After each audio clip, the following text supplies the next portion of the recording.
আজকে যে আমার বিয়েটা হবে আমি আজকে সকালেও ভাবি কি থেকে যে কি হয়ে গেল নিজেও জানি না। সবচেয়ে অদ্ভুত ব্যাপারটা হলো যার সাথে আমার বিয়েটা হচ্ছে সে আর অন্য কেউ নয়, আমার চাচাতো বোন। হুম, আমার আপন চাচাতো বোন, যাকে আজকে সকালেও আমি আপু বলে ডেকেছি। কিন্তু এখন সে আমার বউ, আর এখন দাঁড়িয়ে আছি বাসার ছাদের ওপরে। আর আপু মানে আমার বউ বাসর ঘর অপেক্ষা করছে আমার জন্য। কিন্তু আপনারা কিছুই বুঝতে পারছেন না তো। চলুন পুরো বিষয়টা আপনাদের বুঝিয়ে বলি। আজ থেকে প্রায় 2 সপ্তাহ আগে আমার চাচাতো বোন মানে তানিয়ার বিয়ে ঠিক হয়। আমরা সবাই মিলে ছেলেটাকে দেখি, আর আমাদের সবারই ছেলেটাকে খুব পছন্দও হয়, আর তানিয়ারও খুব পছন্দ হয়। আর বিয়ের তারিখ ঠিক হয় আজকে। আর ছেলেটা খুব বেশি ভালো আর সুন্দর, বলা যায় সব দিক দিয়ে একদম পারফেক্ট। কিন্তু বলে না, সবার কপালে সব সুখ থাকে না, তেমনই তানিয়ার কপালেও হয়তো এই সুখটা নেই।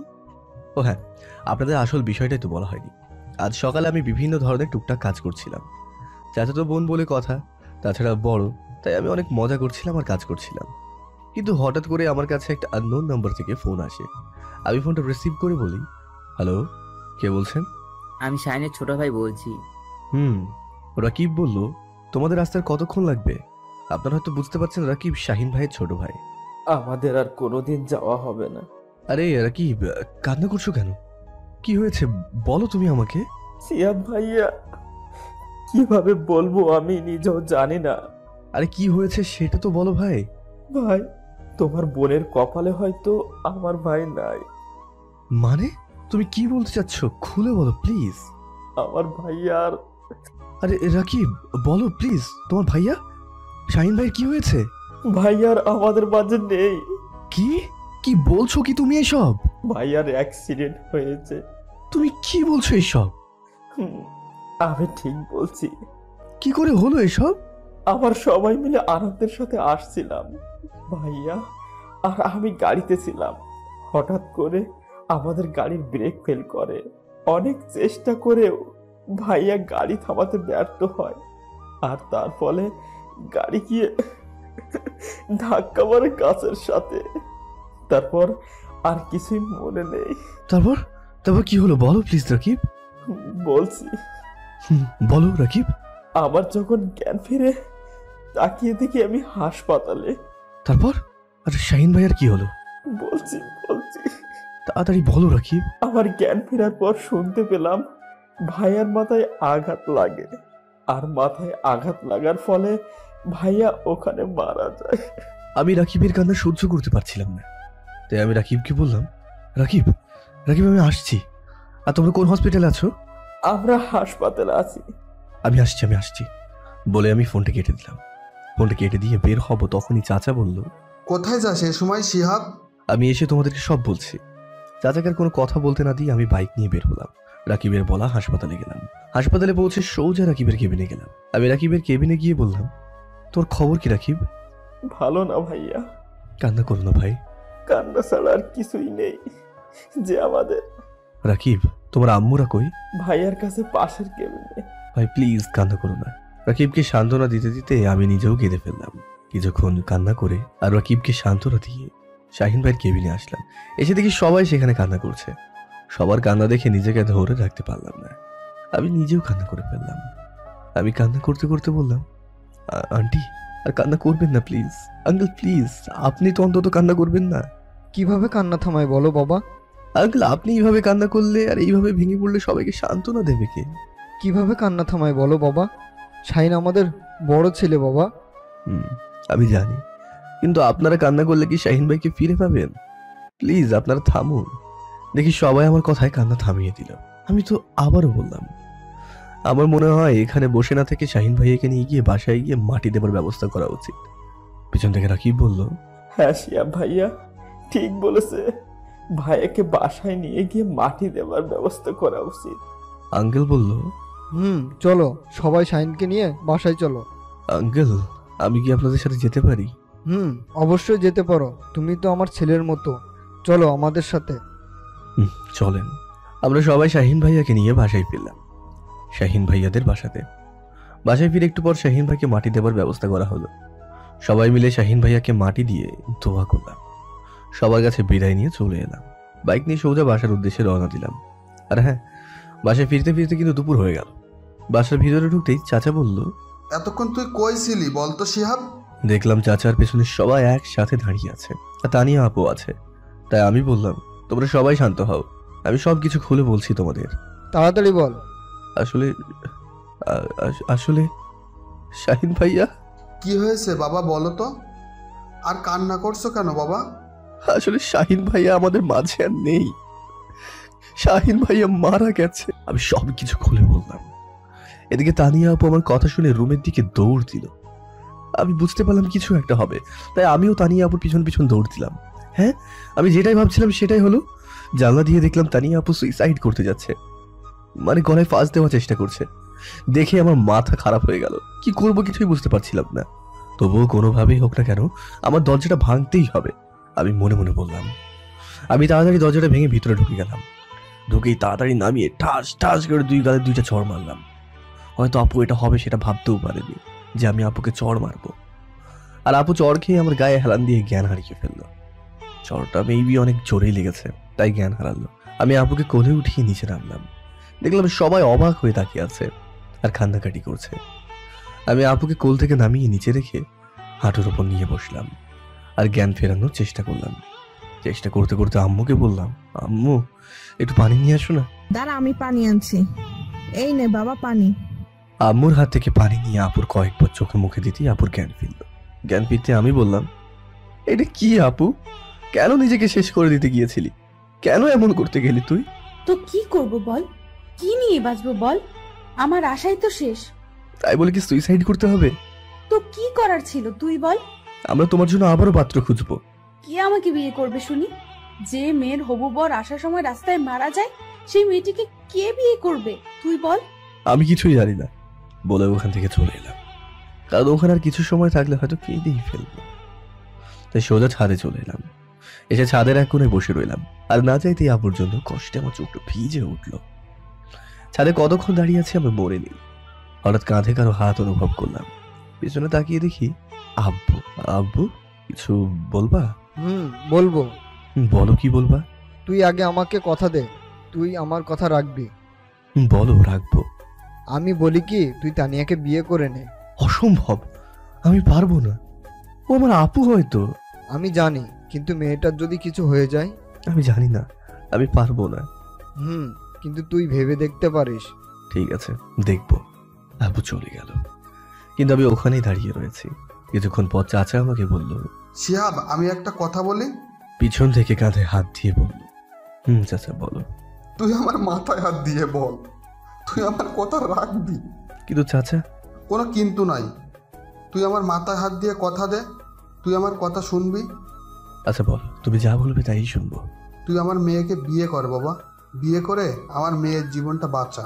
কিন্তু চাচা, তানিয়া আমার বড় বন্ধু। কোনো কিন্তু নয়, কতই বড়, মাত্র 2 বছরের। তুই আমার মেয়েকে বিয়ে করবি, বল বাবা। ঠিক আছে চাচা, আমি এই বিয়েতে রাজি আছি। আর এইভাবেই আমার আর তানিয়ার বিয়েটা সম্পূর্ণ হলো। এতক্ষণ যা বললাম সব বিয়ের আগের ঘটনা। দেখছেন কখন থেকে আপনাদের সাথে কথা বলছি, কিন্তু নিজের পরিচয়টাই দেওয়া হয়নি। আমার নাম সিহাব, আব্বু আম্মুর একমাত্র ছেলে। আর আমার ছোট একটা মিষ্টি বোন আছে। আমার মনে হয় আর কিছুই বলার দরকার নেই, এখন গল্পে ফেরা যায়। আমি ছাদে দাঁড়িয়েছিলাম। এভাবেই থাকতে থাকতে কখন যে চোখে পানি চলে এসেছে নিজেও বুঝতে পারিনি। হঠাৎ কেউ একজন আমার কাঁধে হাত দিয়ে তাকিয়ে দেখি আব্বু। আব্বু, এই সময়ে এখনো ঘুমাওনি? ঘুমাওনি কেন এখনো তুমি? পৃথিবীর খারাপ বাবার মধ্যে আমি একজন, যে ভাইয়ের মেয়ের জন্য নিজের ছেলেকে কুরবানি দিলাম। তোর সাথে আমি আর ভাই মিলে অনেক বড় অন্যায় করেছি।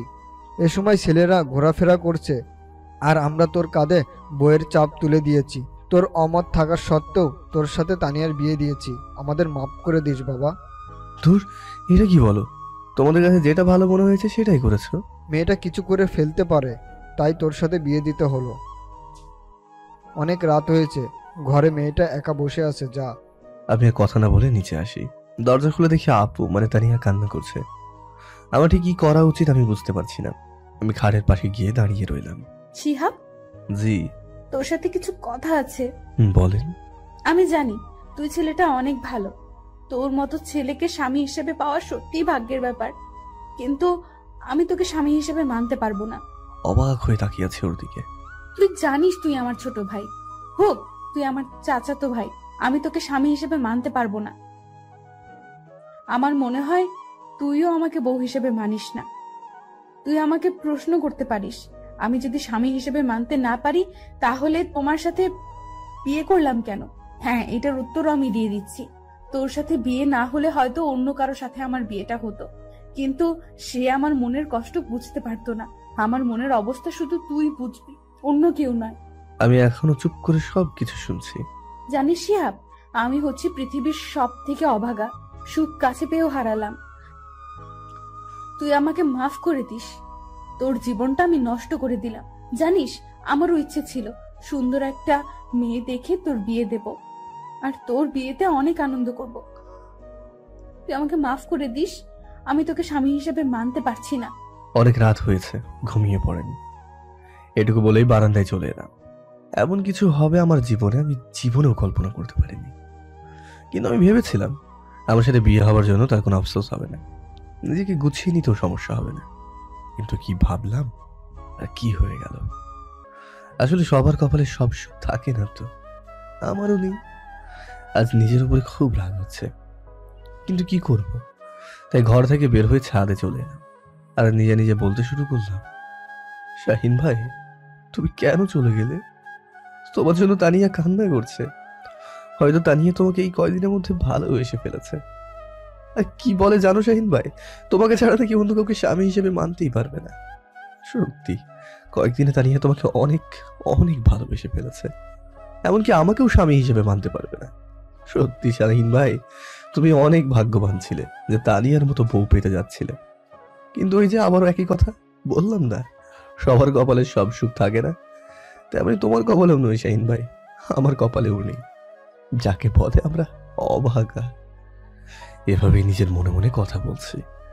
এমন সময় ফোনটা বের করে দেখলাম রাত 2:45 বাজে। তাই ছাদে দাঁড়িয়ে না থেকে নিজের রুমে চলে এলাম।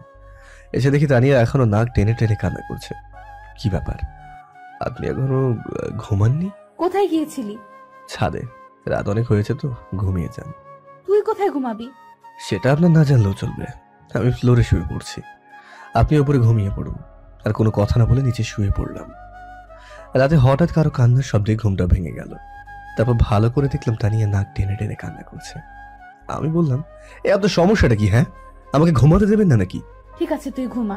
আমি ঘুমিয়ে পড়লাম। হঠাৎ সকালে কারো কান্নাকাটি আর চেঁচামেচির কারণে ঘুমটা ভেঙে গেল।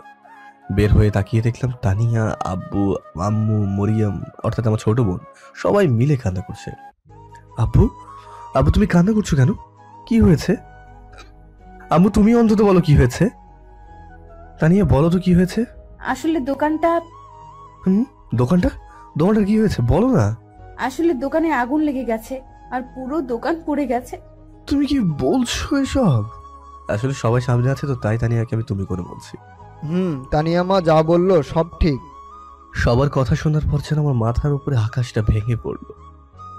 আমি এখন কি করব কিছুই বুঝতে পারছিলাম না। তবুও নিজেকে ঠিক রেখে সবাইকে সান্ত্বনা দিতে শুরু করলাম। এইভাবে আরো কয়েকটা দিন কেটে গেল, কিন্তু সংসারে টানাটানি শুরু হয়ে গেল। বাবা বুড়ো মানুষ, ঠিকমতো কাজ করতে পারে না, তাই আর সংসারে কষ্ট দেখতে না পেরে সংসারের হাল ধরতে হলো আমাকে। কি করব কিছুই বুঝতে পারছিলাম না। নীরবকে ফোন দিলাম। হ্যালো নীরব, আমার সাথে একটু দেখা করবি দোস্ত? আরে এভাবে বলছিস কেন? কোথায় আসতে হবে বল। নদীর পাড়ে আয় না একটু। ঠিক আছে, আমি আসছি। ঠিক আছে আয়, বলেই ফোনটা কেটে দিলাম আর রেডি হয়ে নদীর পাড়ে চলে এলাম। একটু পরে নীরবও চলে এলো। বল দোস্ত, কি বলবি? আসলে দোস্ত, আমার একটা হেল্প লাগবে অ্যাকচুয়ালি। আরে এভাবে বলছিস কেন? তোকে কি হেল্প লাগবে সেটা শুধু বল। আসলে দোস্ত আমার একটা চাকরি লাগবে। কি? তুই চাকরি করবি? আমি চাকরি করব, একটা ব্যবস্থা করে দে না। ব্যবস্থা করব? কিন্তু তুই আমাকে হাসালি। তোর বাপের দোকানে থাকতে তুই কেন চাকরি করবি? তাহলে তোকে সব খুলে বলি কেন চাকরিটা করব। বল। আমি নীরবকে সব শুরু থেকে শেষ পর্যন্ত খুলে বললাম। আমাদের দোকান চলে গেল, তাই আমি চাকরি করছি রে। আরে কাঁদিস না দোস্ত, আমি সব ব্যবস্থা করছি। কর না। ঠিক আছে বন্ধু, সন্ধ্যা হয়ে গেছে, তুই বাসায় যা, আমি সব ব্যবস্থা করছি। ঠিক আছে, আমি বাসায় যাই, তুইও যা। নীরবকে বিদায় দিয়ে বাসায় চলে এলাম। বাসায় এসে দেখি আম্মু এখনো মাথায় হাত দিয়ে বসে আছে আর কান্না করছে। আম্মু, আর কান্না করো না, কান্না করে আর কি হবে, শব্দ শেষ হয়ে গেছে। জানি, কিন্তু কান্না ছাড়া আর কি করব বল। কান্না করো না আম্মু, আমি কিছু করছি একটা ব্যবস্থা। কি করবি তুই? পরে বলবো, কিন্তু তুমি এখন প্লিজ কান্না করো না। ঠিক আছে, করব না। আম্মুকে সান্ত্বনা দিয়ে রুমে চলে এলাম। এসে দেখি তানিয়া বসে বসে কান্না করছে। তাই আমি বললাম, আপনি কান্না করছেন কেন? আমার জন্যই তো এসব হচ্ছে। আপনার জন্য আবার কি হলো? তোদের এখানে আসার সাথে সাথে ক্ষতি হয়ে গেল। আমার মনে হয় এতে আপনার কোনোই দোষ নেই, এটা আমার কপালের দোষ। এটা তোর কপালের দোষ না, এটা আমার কপালের দোষ। আপনার কপালের দোষ কেমন করে হলো আবার? হ্যাঁ, আমার কপাল খারাপ, কারণ যে মেয়ের বিয়ের দিন বর মারা যায়, শ্বশুর বাড়ি এসেই ক্ষতি হয়, তার কপালের তো দোষ। কি, আপনার শ্বশুর বাড়ি? হ্যাঁ, আমার শ্বশুর বাড়ি তো। কেমন করে আপনার শ্বশুর বাড়ি? কারণ তোর সাথে আমার বিয়ে হয়েছে, তাই এটা আমার শ্বশুর বাড়ি। কি, তোর সাথে আমার বিয়ে হয়েছে? হুম। কি, ওটা বিয়ে? আমার তো মনে হয় না। হয় না কেন? আমি আপনাকে বউ হিসেবে মানি না, আর আপনি আমাকে স্বামী হিসেবে মানেন না। কথা বলতে বলতে হঠাৎই নীরবের ফোন এলো। নীরব, বল। খুশির খবর আছে। কি খুশির খবর? রহিম ভাইয়ের দোকানে আয় বলছি। ঠিক আছে ঠিক আছে, আমি আসছি। আমি বের হতে হতে তানিয়াকে বললাম, আমি আসি, আপনার সাথে পরে কথা বলবো। কোথায় যাবি এ সময়? এসে সব বলছি আপনাকে। আমি আর কোনো কথা না বলে সোজা রহিম ভাইয়ের দোকানে যেতে শুরু করলাম। একটু পর রহিম ভাইয়ের দোকানে চলে গেলাম। এসে দেখি নীরব বসে আছে। বল নীরব, কি খুশির খবর দিবি? আমি তো চাকরির ব্যবস্থা করে ফেলছি। তুই আমার চাকরির ব্যবস্থা করে ফেলেছিস? করে ফেলেছি। আমি অনেক খুশি রে ভাই। কি খাবি বল আজকে? কি তুই আমাকে ঘুষ দিচ্ছিস? আরে না না, আমি তোকে খুশি হয়ে খাওয়াবো। আরে না, লাগবে না। প্লিজ না করিস না। ঠিক আছে, শুধু চা খাবো। ঠিক আছে রহিম ভাই, 2টা চা আর বিস্কুট দিন তো। তারপর কিছুক্ষণ ওর সাথে গল্প করে সোজা বাসায় চলে এলাম। এসে সোজা রুমে চলে এলাম। এসে তানিয়াকে জড়িয়ে ধরে কান্না করতে শুরু করলাম। কি রে, কান্না করছিস কেন? কি হয়েছে? জানি আমার চাকরিটা হয়ে গিয়েছে। কি, চাকরি হয়েছে? হয়ে গিয়েছে। কি খাবেন বলেন? আইসক্রিম খাওয়াবি? আমি আইসক্রিম খাবো। কিন্তু এই সময় আইসক্রিম কই পাবো? লাগবে না, যা। আরে আরে, রাগ করেন কেন, আমি আনছি তো। ঠিক আছে। দোকানে গিয়ে আইসক্রিমটা নিয়ে এলাম। এই নেন আপনার আইসক্রিম। দে। তানিয়া আইসক্রিমটা হাতে নিয়ে বাচ্চাদের মতো করে খেতে শুরু করলো। আর আমি ওর দিকে অবাক হয়ে তাকিয়ে রইলাম, কারণ ও অনেক বড় কিন্তু বাচ্চাদের মতো করে খাচ্ছে, আর আমি দেখছি। ঠিক তখনই, কি রে, কি দেখছিস? আপনার খাওয়া দেখছি। অত দেখতে হবে না। কেন? তুই খাবি? খেলে নিতে পারিস। না না, লাগবে না, আমি আইসক্রিম খাই না, আমার ভালো লাগে না। ভালো। আপনি খান। ঠিক আছে, একটা কথা বলি শিহাব। বলেন। তুই চাকরিতে জয়েন করবি কবে? এই 1.5 থেকে 2 মাস পর। কথা বলতে বলতে আম্মুর ডাক পড়লো। সিহাব, তানিয়া, তোরা খেতে আয়। ঠিক আছে আম্মু, আমরা আসছি। তাড়াতাড়ি আয়। চলুন, আম্মু ডাকছে। চল। দুজন একসাথে খাবার টেবিলে বসে পড়লাম। আম্মু খাবার দিয়ে খেতে বললো। আম্মু, তুমিও খাও। আমি খাচ্ছি, তুই খা। তুমি খাও তো। আম্মু, তুমিও খেয়ে নাও। ঠিক আছে, আমিও খেয়ে নিচ্ছি। সবাই একসাথে খাবার খেয়ে রুমে চলে এলাম। এসে শুয়েছিলাম, তখন দেখি তানিয়া রুমের ভিতর ঢুকছে। তাই আমি তাড়াতাড়ি করে নেমে পড়লাম। নেমে নিচে শুয়ে পড়লাম আর মনে মনে বললাম, কি মেয়ে রে, স্বামীকে ফ্লোরে শুয়ে নিজে উপরে ঘুমাচ্ছে। ওই যে সবার কপালে সব সুখ থাকে না, তেমনি আমার কপালে বউয়ের সুখ নেই। তাই আর কিছু না ভেবে ঘুমিয়ে পড়লাম। সকালে আম্মুর ডাকে ঘুমটা ভাঙলো। সিহাব বাবা, ওঠ, আর ঘুমাতে হবে না। কেন? আজ তানিয়াকে নিয়ে যাবি না? কোথায় যাব? তুই জানিস না? না, জানি না তো। তানিয়া, মা তোকে বলেনি? না, আমাকে তো কিছুই বলেনি। তানিয়া, মা সিহাবকে বলনি? না আম্মু, ভুলে গিয়েছিলাম। ঠিক আছে, সিহাবকে বলে নিচে নেমে আসো। ঠিক আছে আম্মু, আমরা আসছি। আজকে আমার বাসায় নিয়ে যাবি। আমি কেন নিয়ে যাব? আপনি একা একা যাবেন? না, তুইও আমার সাথে যাবি। না, আমি পারবো না। কি, তুই যাবি না? ঠিক আছে, যাব। আমি বুঝি না কেমন মেয়ে, আমাকে স্বামী হিসেবে মানে না, কিন্তু সব সময় আমার উপর অধিকার ফলাতে আসে কেন? হ্যাঁ, এইসব। কি রে, চুপ করে আছিস কেন? এমনি। ভালো, এখন ফ্রেশ হয়ে আয়। ঠিক আছে, আপনি যান, আমি আসছি। তাড়াতাড়ি নিচে আয়, নাস্তা করব। ঠিক আছে। ফ্রেশ হয়ে এসে সবার সাথে টেবিলে বসে নাস্তা করা শুরু করলাম। সবাই একসাথে বসে নাস্তা করলাম। নাস্তা শেষ করে রুমে চলে এলাম। আসতে দেখি তানিয়া রাগী চোখে আমার দিকে তাকিয়ে আছে। এইভাবে কেন তাকিয়ে আছেন? হ্যাঁ, তুই এসে এভাবে শুয়ে পড়লি কেন? তো কি করবো? একটু আগে আমি তোকে কি বলছিলাম? কি বলেছিলেন? আমি আব্বু আম্মুর কাছে যাব বলছিলাম। ও ও হ্যাঁ, যাবো তো। তুই শুয়ে পড়লি কেন? এমনি, আপনি রেডি হন। ঠিক আছে, তুইও রেডি হ। কথা বলতে বলতে দেখি চাচা চাচি মানে আমার শ্বশুর শাশুড়ি আমাদের নিচে চলে এসেছে। তাই আমি তাড়াতাড়ি রেডি হয়ে চাচা চাচিদের কাছে এলাম। আমি চাচা চাচিকে সালাম করলাম। চাচা কেমন আছেন? ভালো বাবা, তুমি? ভালো। চাচি আপনি কেমন আছেন? ভালো, কিন্তু তুমি আমাকে চাচি না আম্মু বলবা, কারণ তুমি আমার ছেলে বাবা। ঠিক আছে, আম্মু বলবো। আম্মু বলবা। ঠিক আছে, আমি একটু আসছি আম্মু। ঠিক আছে বাবা, যাও। সবার সাথে কথা বলে রুমে চলে এলাম। এসে দেখি তো আমি অবাক হয়ে গেলাম, কারণ তানিয়া উল্টো পাল্টা করে শাড়ি পরেছে। হে, আপনি এটা কি পরেছেন? কেন শাড়ি পরেছি? হাসলি কেন? আপনার এটা শাড়ি পরা হয়েছে? হয়নি। একদমই হয়নি। একদম হাসবি না, আমি শাড়ি পরতে পারি না। আচ্ছা বেশ, ঠিক আছে, আমি পরিয়ে দিই। পরিয়ে দে। দিচ্ছি তো। আমি শাড়িটা পরিয়ে দেওয়া শুরু করলাম। শাড়িটা পরিয়ে দিতে দিতে যখন শাড়ি তানিয়ার পেটে গুজে দিলাম, তখন দেখি তানিয়া চোখ বুঝে শরীরটা বেঁকিয়ে কাঁপতে শুরু করেছে। শাড়ি পরিয়ে দেওয়া শেষ করে বললাম, আচ্ছা এবার চোখটা খুলুন। আর এইভাবে কাঁপছেন কেন? না মানে এমনি। কথাটা বলেই তানিয়া দৌড়ে চলে গেল, আর আমি বসে বসে হাসতে থাকলাম। একটু পর দেখি তানিয়া আবারও আসছে। একটা কথা বলি? বলেন। বাইরে গিয়ে তুই আমাকে তুমি করে কথা বলবি। আচ্ছা বেশ, ঠিক আছে। আর হ্যাঁ, কেউ যেন বুঝতে না পারে তুই আমাকে বউ হিসেবে মানিস না, আর আমি তোকে স্বামী হিসেবে মানি না। ঠিক আছে, কেউ বুঝতে পারবে না। এবার চলো, আব্বু আম্মু ডাকছে। চলেন। তো সবাই একসাথে শ্বশুর বাড়ির উদ্দেশ্যে রওনা হলাম। প্রায় 45 মিনিট পর পৌঁছেও গেলাম। গাড়ি থেকে নামতেই শালিগুলো আমাকে ঘিরে ধরলো। আমাদের তানিয়া জামাই দেখি অনেক কিউট। আমি তো প্রেমেই পড়ে গেছি। সবার প্রশংসা শুনতে ভালোই লাগছিল, তখন দেখি হুট করে তানিয়া এসে দেখি আমার হাতটা জড়িয়ে ধরেছে। আমাদের তানিয়া দেখি 2 দিনে বর পাগল হয়েছে।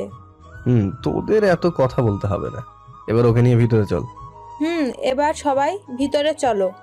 সবাই একসাথে ভিতরে ঢুকলাম। ঢুকে সোজা তানিয়ার রুমে চলে এলাম। এসে দেখি তানিয়ার রাগে ফুলছে। আমি রুমে ঢুকতেই, ওখানে অনেক আনন্দ পাচ্ছিলি তাই না? না মানে পাচ্ছিলাম অনেক বেশি।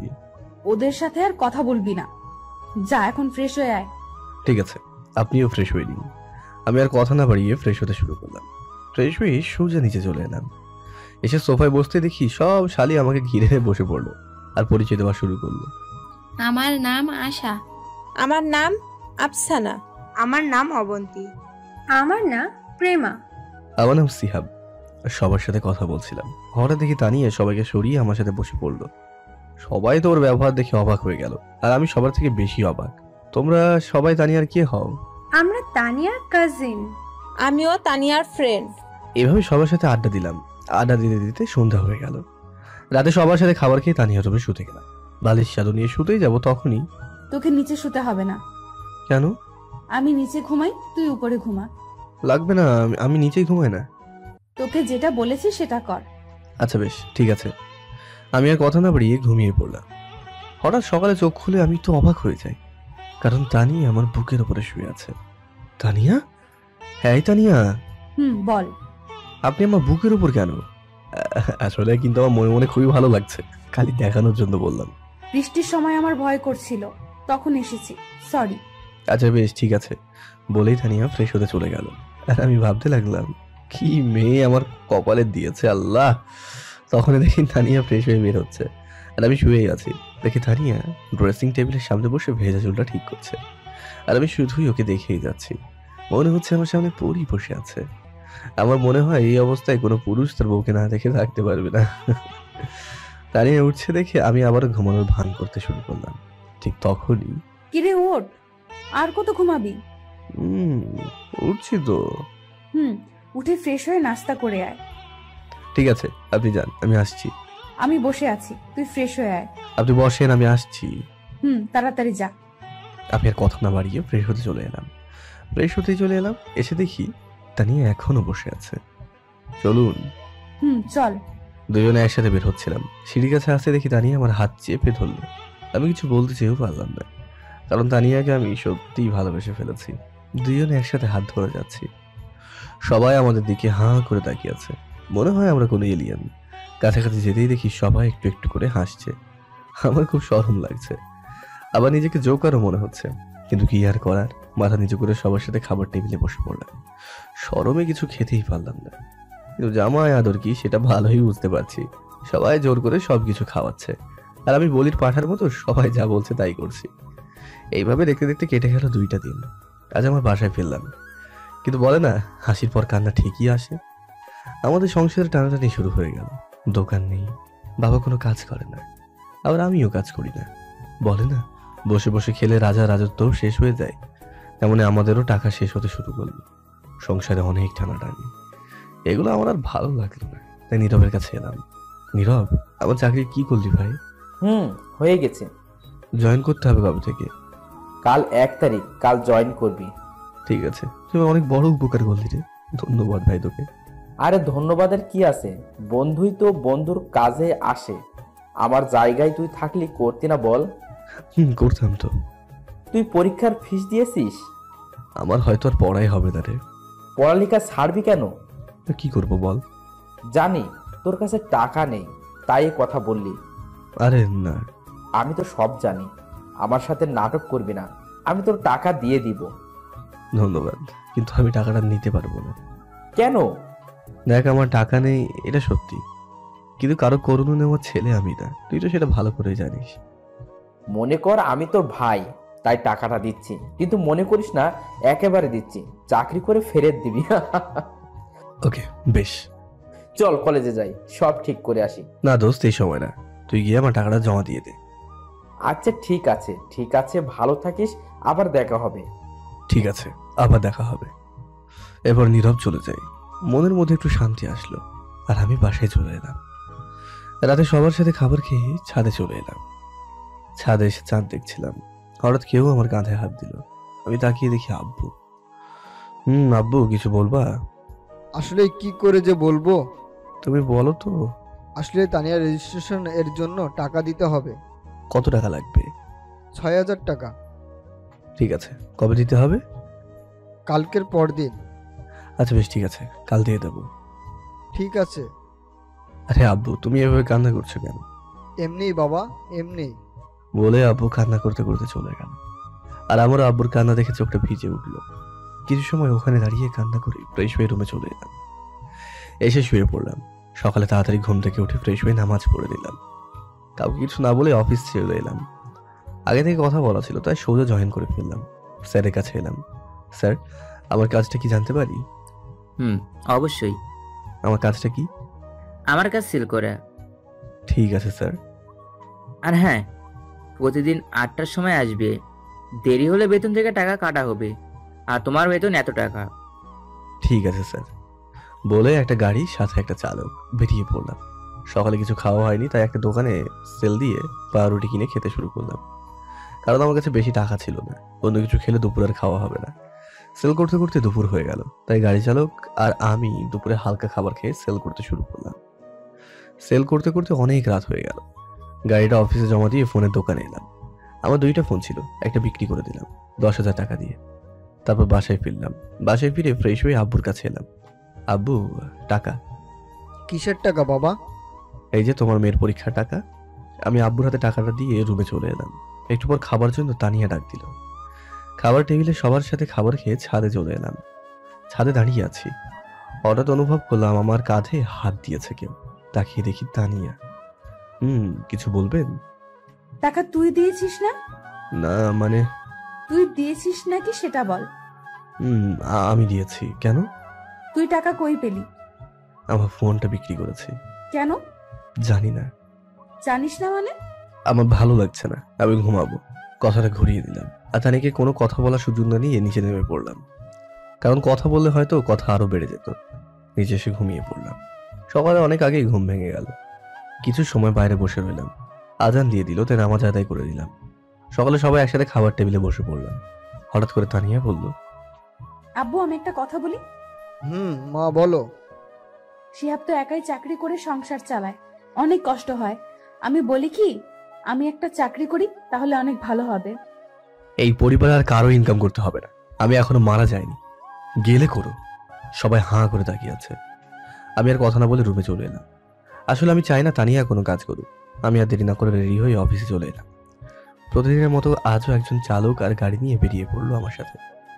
সেল করতে করতে দুপুর হয়ে গেল, তাই চালক বলল, ভাই চলেন কিছু খেয়ে আসি। চলো।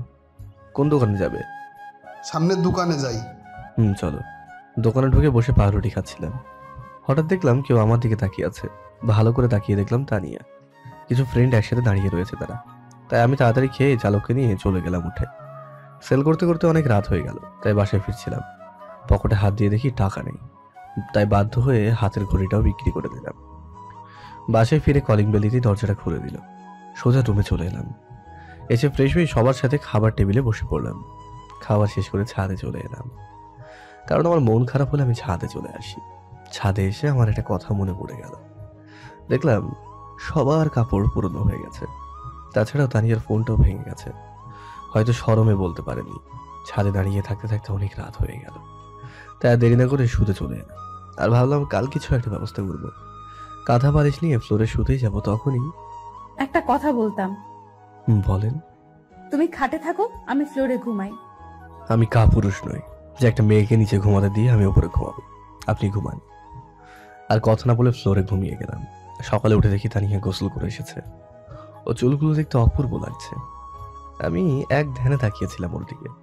হঠাৎ ওই আমার দিকে তাকায়। আমি ওকে না দেখার ভান করে অন্যদিকে তাকিয়ে উঠি। ওই উঠে ফ্রেশ হয়ে নে, তাড়াতাড়ি কর, সবাই নাস্তা করার জন্য বসে আছে। আচ্ছা আপনি যান, আমি আসছি এক্ষুনি। তারপর তানিয়া চলে যায়।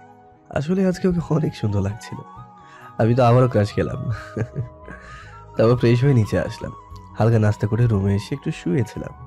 আজকে শুক্রবার, তাই কাজ ছিল না। একটু পর দেখি তানিয়া আসলো। ওকে দেখে কেমন যেন লাগলো, মনে হয় কোনো অস্বস্তিতে আছে। আপনার কি কিছু হয়েছে? কই না তো। সত্যি বলছেন তো? মিথ্যে বলতে যাব কেন? ও আচ্ছা। একটা কথা বলি। বলেন। আমাকে কিছু টাকা দিতে পারবি?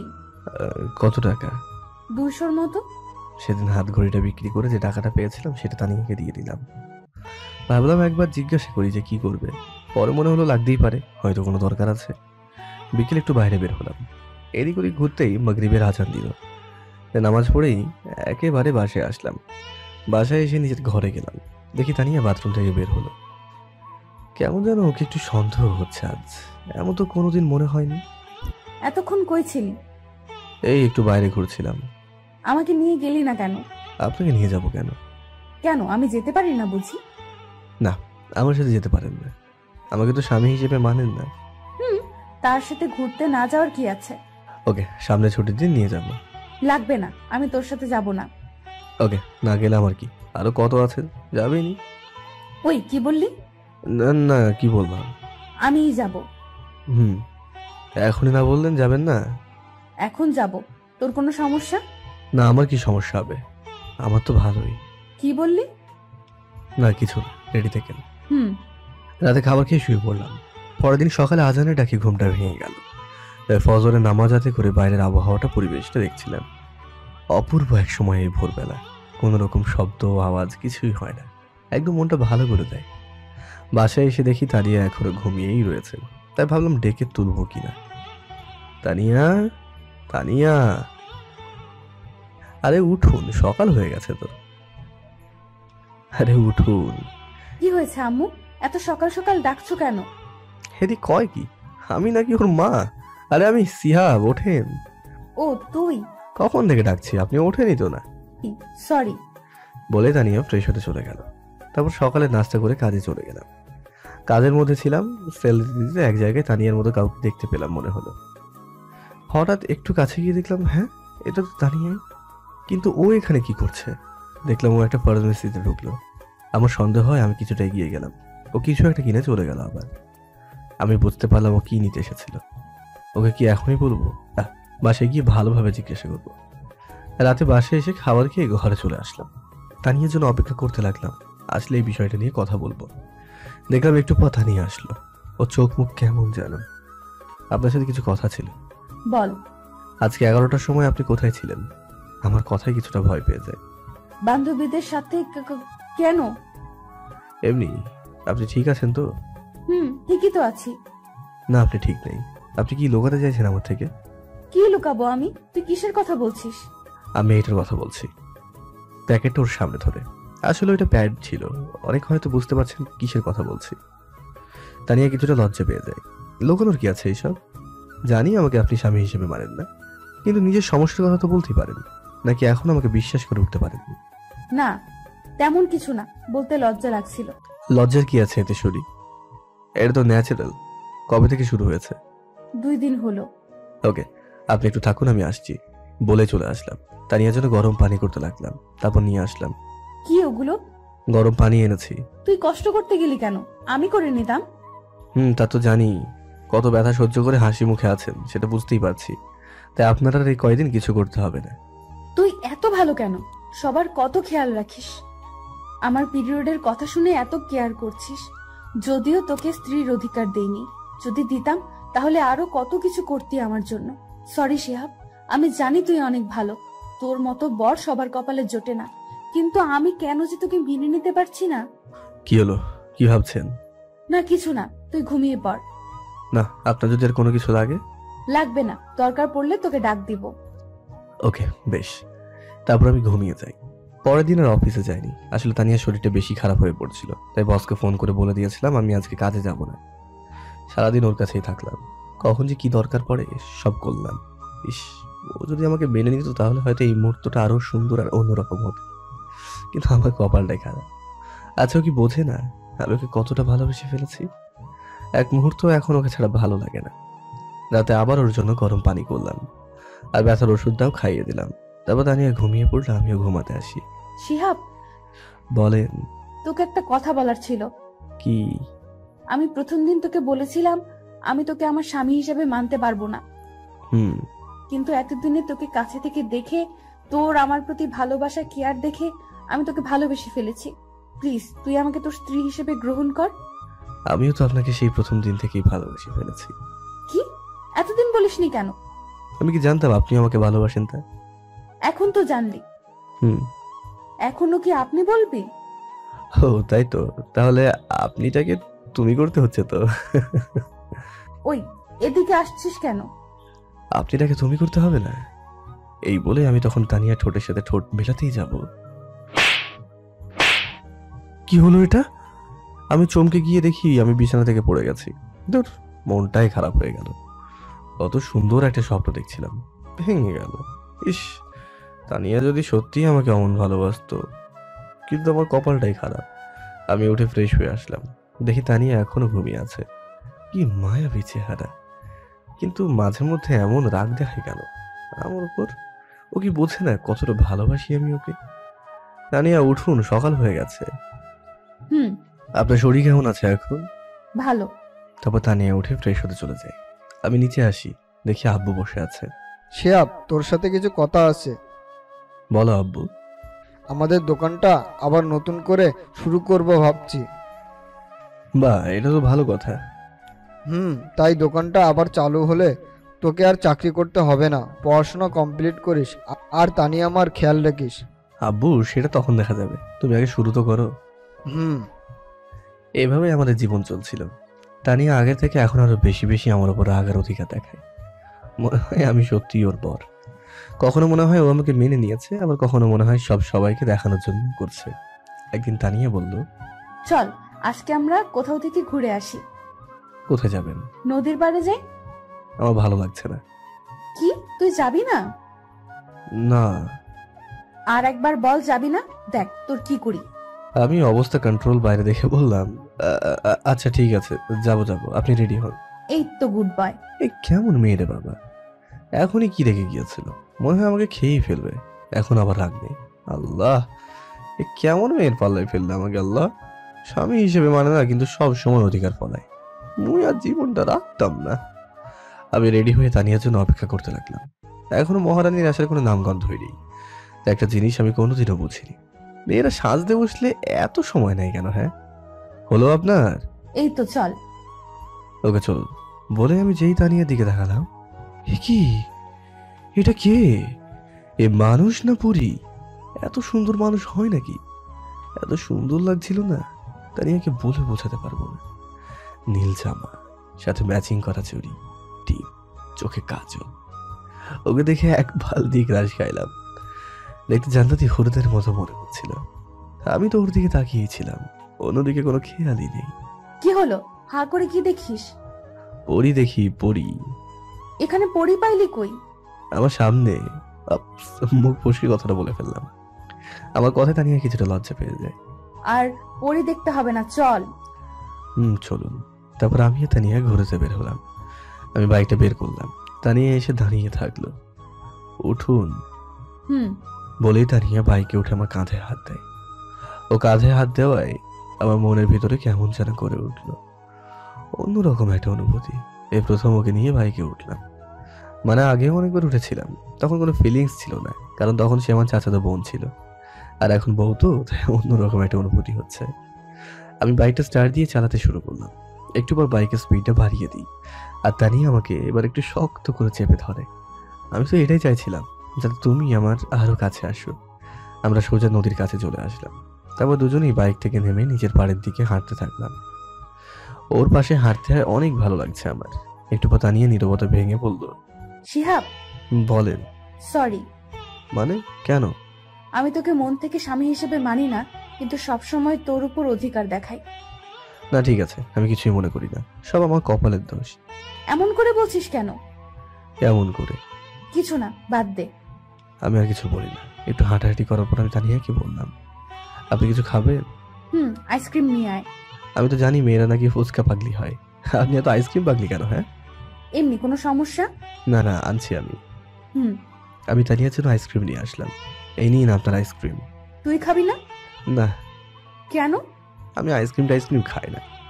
ভালো বলেই তানিয়া আইসক্রিম খেতে লাগলো, আর আমি ওর খাওয়া দেখতে লাগলাম।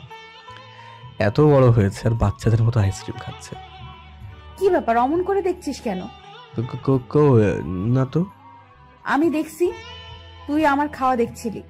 না দেখতে হবে না, চাইলে খেতে পারিস। না আপনি খান। আমি বলছি তুই খাবি, এই নে। আরে খাবো না, আপনি খান। তুই খাবি নাকি সব আইসক্রিম তোর মাথায় ঢালবো? আমি কিছু না বলে হাঁ করি, উনি আমাকে আইসক্রিম খাইয়ে দেয়। রাগ করলি? আমি সবার উপরে রাগ করি না। ও তাই? কার কার উপর রাগ করিস শুনি? আপনাকে কেন বলবো? না বললি আমি একা একা খাবো আর তুই দেখবি, তাই তোকে জোর করে খাওয়ালাম। তবে আরো কিছুক্ষণ ঘোরাঘুরি করে বাসায় আসবো। তখনই আমার এক ফ্রেন্ড নিশির সাথে দেখা। ও আমার অনেক ক্লোজ ফ্রেন্ড। কি রে শিহাব, কেমন আছিস? ভালো, তুই? আমিও ভালো। তো কি খবর তোর? এই তো আমরা কথা বলছিলাম, আর তানিয়া দেখি রাগে ফুলছে। সেটা কেন আমি বুঝলাম না। তোর সাথে এটা কে? ও হলো নিশি, এ হলো আমার বউ তানিয়া। হাই ভাবি, আপনি তো অনেক কিউট। Thank you. তারপর নিশির সাথে কিছুক্ষণ কথা বলে আমরা বাসায় চলে আসলাম। বাসায় আস্তে আস্তে সন্ধ্যা হয়ে গেল। আমি রুমে গিয়ে ফ্রেশ হয়ে বিছানায় বসেছিলাম। তখনই তানিয়া আসে। দেখে মনে হয় কোনো কারণে রেগে আছে, আমার সাথে কোনো কথা বলে না। আমিও তাই কিছু বললাম না। একটু পর আম্মু খেতে ডাক দেয়, আমরা খেতে চলে যাই। খাবার খেয়ে আবার রুমে চলে আসি। কি ব্যাপার, আপনাকে এমন দেখাচ্ছে কেন? সারাদিন তো ঠিকই ছিলেন। আমার সাথে কথা বলবি না তুই। কেন, আমি আবার কি করলাম? সেটা তুই ভালো জানিস। মেয়ে মানুষ দেখলেই গায়ে পড়ে কথা বলতে ইচ্ছে করে, তাই না? কখন আবার মেয়ের সাথে কথা বললাম? ও এখন মনে করে দেওয়া লাগবে। বাসায় আসার সময় ওই মেয়ের সাথে অত হেসে হেসে কি এমন কথা শুনি? ও তো আমার অনেক ভালো ফ্রেন্ড। তাহলে ওর কাছে যা, আমার সাথে কথা বলতে আসছিস কেন? আমি কথা বলেছি, তাতে আপনার কি? আপনি তো রাখছেন কেন? আমারই তো সব। মানে এটা কি আবার?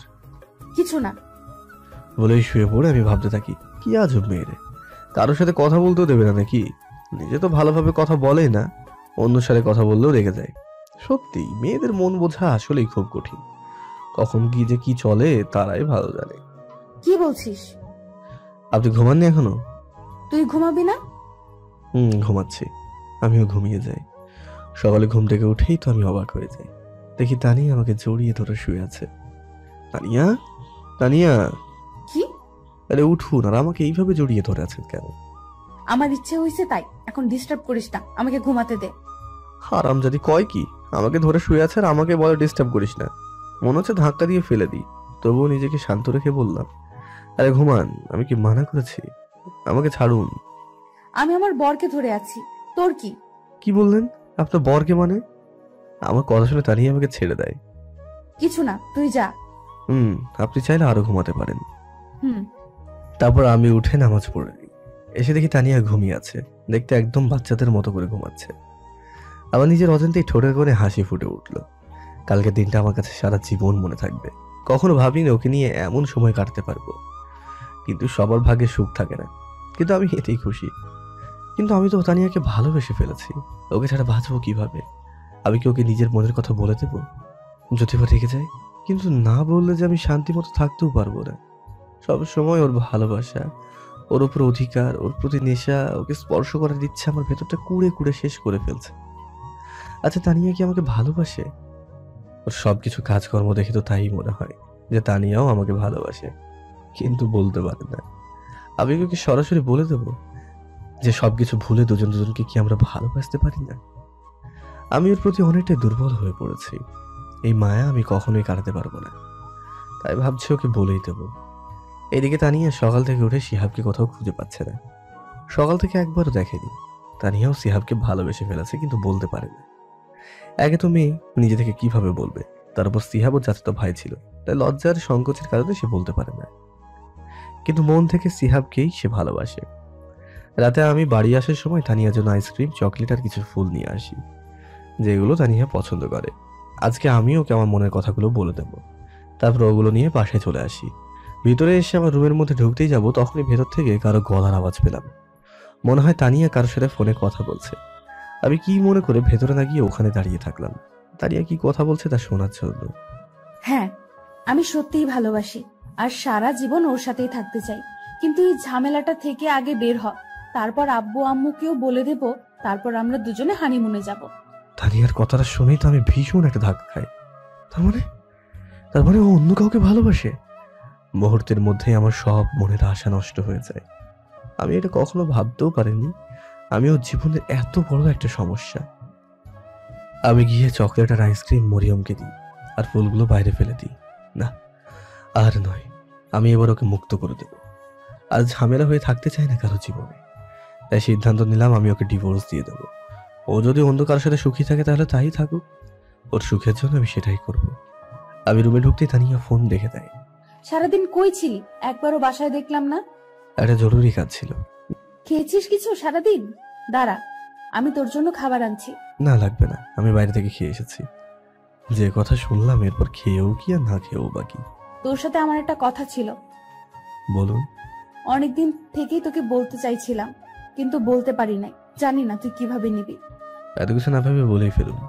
আসলে আমি তোকে ডিভোর্স দিতে চান, তাই তো? মানেটা খুবই সহজ। আপনি আর এই মিথ্যা সম্পর্কটা রাখতে চান না, তাই আমাকে ডিভোর্স দিতে চান। সমস্যা নেই, দিয়ে দেবো। আপনার যেটা ইচ্ছা সেটাই হবে। খুব তাড়াতাড়ি আপনি ডিভোর্স পেপার পেয়ে যাবেন। আমি ডিভোর্স পেপারটা রেডি করব। আপনি আপনার পছন্দ মতো ছেলেকে বিয়ে করে দিন। কিন্তু আমি তো বাড়িতে সবাইকে কি বলার সেটা আমি ম্যানেজ করতে পারবো, আপনাকে সেটা নিয়ে ভাবতে হবে না। তারপর আমি তানিয়াকে কোনো কথা বলার সুযোগ না দিয়ে শুয়ে পড়লাম। আর একটু হলে হয়তো চোখ বাঁধা মানত না। কখন যে ঘুমিয়ে যায় মনে নেই। মাঝরাতে কারো কান্নার শব্দে ঘুমটা ভেঙে যায়। তাকিয়ে দেখি তানিয়া কান্না করছে। কি ব্যাপার, কাঁদছেন কেন এত রাতে? কিছু না, এমনি। আজব তো, এমনি কেউ এত রাতে কাঁদে নাকি? নিজেও ঘুমাচ্ছেন না, আমাকে ঘুমাতে দিচ্ছেন না। আচ্ছা তুই ঘুমা। আমি ঘুমিয়ে যাই। এদিকে তানিয়া ভাবতে থাকলো, কেন কেন তোকে বলতে পারলাম না আমি তোকে কতটা ভালোবাসি? আমাকে একবার বলার সুযোগ না দিয়ে তুই সব বলে গেলি। আমি নাকি ডিভোর্স চাই। কেমন করে ভাবলি এসব? ওকে, তুই যদি আমাকে ডিভোর্স দিয়ে খুশি থাকিস তাহলে তাই হবে। চলে যাব তোর জীবন থেকে অনেক দূরে। তাছাড়াও তোকে বিয়ে করে তোর জীবনটা আমি নষ্ট করে দিয়েছি, পারলে ক্ষমা করে দিস। পরের দিন আমি উকিলের সাথে দেখা করে ডিভোর্স দিতে অ্যাপ্লাই করলাম। উনি আমাদের 6 মাসের সময় দিলেন। সেই দিন আমি নীরবের সাথে দেখা করলাম। বন্ধু, আমার সব শেষ। কেন, তোর আবার কি হলো? তানিয়া আমার কাছ থেকে মুক্তি চাই, তাই ওকে ছেড়ে দেবো। কি বলছিস সব তুই? হ্যাঁ, সত্যিই বলছি। তাহলে এখন কি করবি? আমার সাথে চল। কই? আগে চল না। তারপর আমি আর নীরব একটা বারে আসলাম। এখানে কেন আনলি? ড্রিঙ্কস করবো তাই। কি তুই? হ্যাঁ। কিন্তু তুই তো আজ পর্যন্ত সিগারেটও হাত দিয়ে শুস নাই। আজকের মতো কষ্ট তো আর কখনো পাইনি রে। তারপর আমরা দুজনেই ড্রিঙ্কস করি, কিন্তু আমি একটু বেশিই করি, যার কারণে নিজেকে সামলাতে পারছিলাম না। নীরব আমাকে বাড়িতে ছেড়ে যায়। দরজায় নক করতে দাঁড়িয়ে এসে দরজাটা খুলে দেয়। ভাবি আসলেও একটু আজকে ড্রিঙ্ক করে ফেলছে তাই। আচ্ছা ঠিক আছে, ওকে ভিতরে নিয়ে আসুন। তারপর নীরব আমাকে ভেতরে নিয়ে আসে, আবার রুমে রেখে চলে যায়। তারপর তানিয়া আসে। তুই ড্রিঙ্কস করেছিস? আপনাদের কোনো সমস্যা? তুই তো কোনোদিন এমন ছিলি না। সবসময় কি এমনই থাকতে হবে? এই বলে আমি তানিয়ার দিকে এগিয়ে যাই। এটা দেখে তানিয়া পিছনে যেতে থাকে। এইদিকে আসছিস কেন? ইচ্ছে হয়েছে, তাই আমি আমার বউয়ের কাছে যাব, তাকে আদর করব। তাহলে আপনার কি? আমি তোকে আগেই বলেছিলাম। পুরো কথা শেষ হওয়ার আগেই আমি ওকে ধরে ফেলি। কি করছিস? ছাড় আমাকে। আমি আজকে আমার বইয়ের অধিকার নিয়েই ছাড়বো, এই বলে তানিয়ার কাছে যেতেই ও ধাক্কা মেরে আমাকে বিছানায় ফেলে দেয়। এত জোরে ধাক্কা দেয় যে আমি আর উঠতেই পারি না। একে তো নেশা অবস্থায়, তখন যে ওখানে ঘুমিয়ে পড়ি তার নিজেই জানি না। সকালে যখন ঘুম ভাঙলো দেখি আজকে তানিয়া আমার আগে উঠেছে। তাতে আমার কি? আমি ওকে নিয়ে আর বেশি ভাবতে চাই না, ওকে ভুলে যেতে হবে আমার। আমি ফ্রেশ হয়ে নিচে আসলাম। কি ব্যাপার, তানিয়াকে কোথাও দেখতে পাচ্ছি না, গেল কই? আম্মু তানিয়া কই? মরিয়মের সাথে ওর ঘরে আছে। আচ্ছা, আমি মরিয়মের ঘরে গেলাম, দেখি দুজনে বসে বসে কি যেন বলছে। আমাকে দেখে মরিয়ম বলতে লাগলো, ভাইয়া কেমন আছিস? ভালো, তুই? আমিও ভালো। ভাবিকে ডাকতে এসেছিস? না, এমনি তোকে দেখতে এসেছিলাম। আমাকে দেখতে এসেছে? আগে তো এত ভালো ছিলে না, এখন কি ব্যাপার? ভাবি যাও, ভাইয়া তোমাকে দেখতে না পেয়ে চোখে হারাচ্ছে। তুই কিন্তু একটু বেশি পেকেছিস। দেখছো ভাবি, তোমার সামনে আমাকে বকা দিচ্ছে। এতক্ষণ চুপ ছিল, এবার বলল, ওকে আর জ্বালিও না, চলো। আমি আর তানিয়া চলে আসলাম মরিয়মের ঘর থেকে। দেখলাম হারামিটা এখনো মিটমিট করে হাসছে। কিছু বলবি? আসলে কালকের জন্য আমি সরি। তানিয়া মাথা নিচু করে চুপ করে আছে। আমি হয়তো একটু বেশি হয়ে গেছিল, আমি ভাবিনি কখনো এমনটা হবে। প্লিজ মাফ করে দিয়েন। না ঠিক আছে, বুঝতে পারছি তখন তুই খুশি ছিলি না, কিন্তু তুই ড্রিঙ্কস করেছিলি কেন? এমনি, বাদ দিন বলে চলে আসতে চাইছিলাম। তানিয়া আমার হাত ধরে ওর ছোঁয়ায় কেমন যেন বুকের মধ্যে ইলেকট্রিক শকের মতো লাগলো। আমাকে ইগনোর করছিস কেন? কই না তো। তাহলে বললি না কেন? এমনি ভালো লাগছে না। ও আচ্ছা, বলতে হবে না। তারপর তানিয়া চলে যায়। সারাদিনে আর একবারও তানিয়া আমার সাথে কথা বলেনি। তাতে আমার কি, আমারই ভালো, ও দূরেই থাকুক আমার থেকে। কিছুদিন পর আমার শরীরটা অনেক খারাপ হয়। এই কয়দিনে তানিয়ার সাথে দরকার ছাড়া একটা কথাও বলি নাই। তানিয়াও আমার সাথে দরকার ছাড়া কথা বলেনি। দেখি সোজা হয়ে শো, আমি তোকে জলপট্টি দিয়ে দিচ্ছি। লাগবে না আমার, আমি ঠিক আছি। ঠিক আছে মানে? জ্বর তো কমেইনি একদম। তো কি হয়েছে, মরেই যাবো তো, এর থেকে বেশি তো আর কিছু না। এত বেশি কেন বুঝিস সব সময়? আমি বেশি বুঝি তা আপনার কি? আজব তো, এরকম করছিস কেন আমার সাথে? কি করছি? কিছু না, এখন চুপ করে থাক। কিছু বললাম না, কারণ জানি কিছু বললে আবার কষ্ট পাবে আর শুনবেও না, তাই চুপচাপ শুয়ে থাকলাম। ও আমার মাথায় জলপট্টি দিতে থাকলো। যতদিন আমি সুস্থ না হয়েছি সব সময় আমার পাশে থেকেছে, কিন্তু একবারও ভালোভাবে কথা বলেনি। এত যত্ন করিস তো একবার ভালোবাসি বললে কি হয়? নিজেও কষ্ট পাবে আর আমাকেও কষ্ট দিবে। ফাজিল মাইয়া একটা। কিছুদিন পর তানিয়া বলে ও নাকি বাপের বাড়ি যাবে। কাল আমাকে একটু আম্মুর কাছে নিয়ে যাবি? ঠিক আছে। কি ব্যাপার, এত সহজে রাজি হয়ে গেল? কেন, আগে তো না না করতো। পরের দিন তানিয়াকে নিয়ে শ্বশুর বাড়ি চলে যাই। ওকে ওখানে রেখে আমি আসতে যাব তখনই, বাবা আজকে যাচ্ছিস কেন, কাল যাস না আম্মু, আমার কাজ আছে। ও থাকুক যতদিন ভালো লাগে, আমি এসে আবার নিয়ে যাব। আচ্ছা।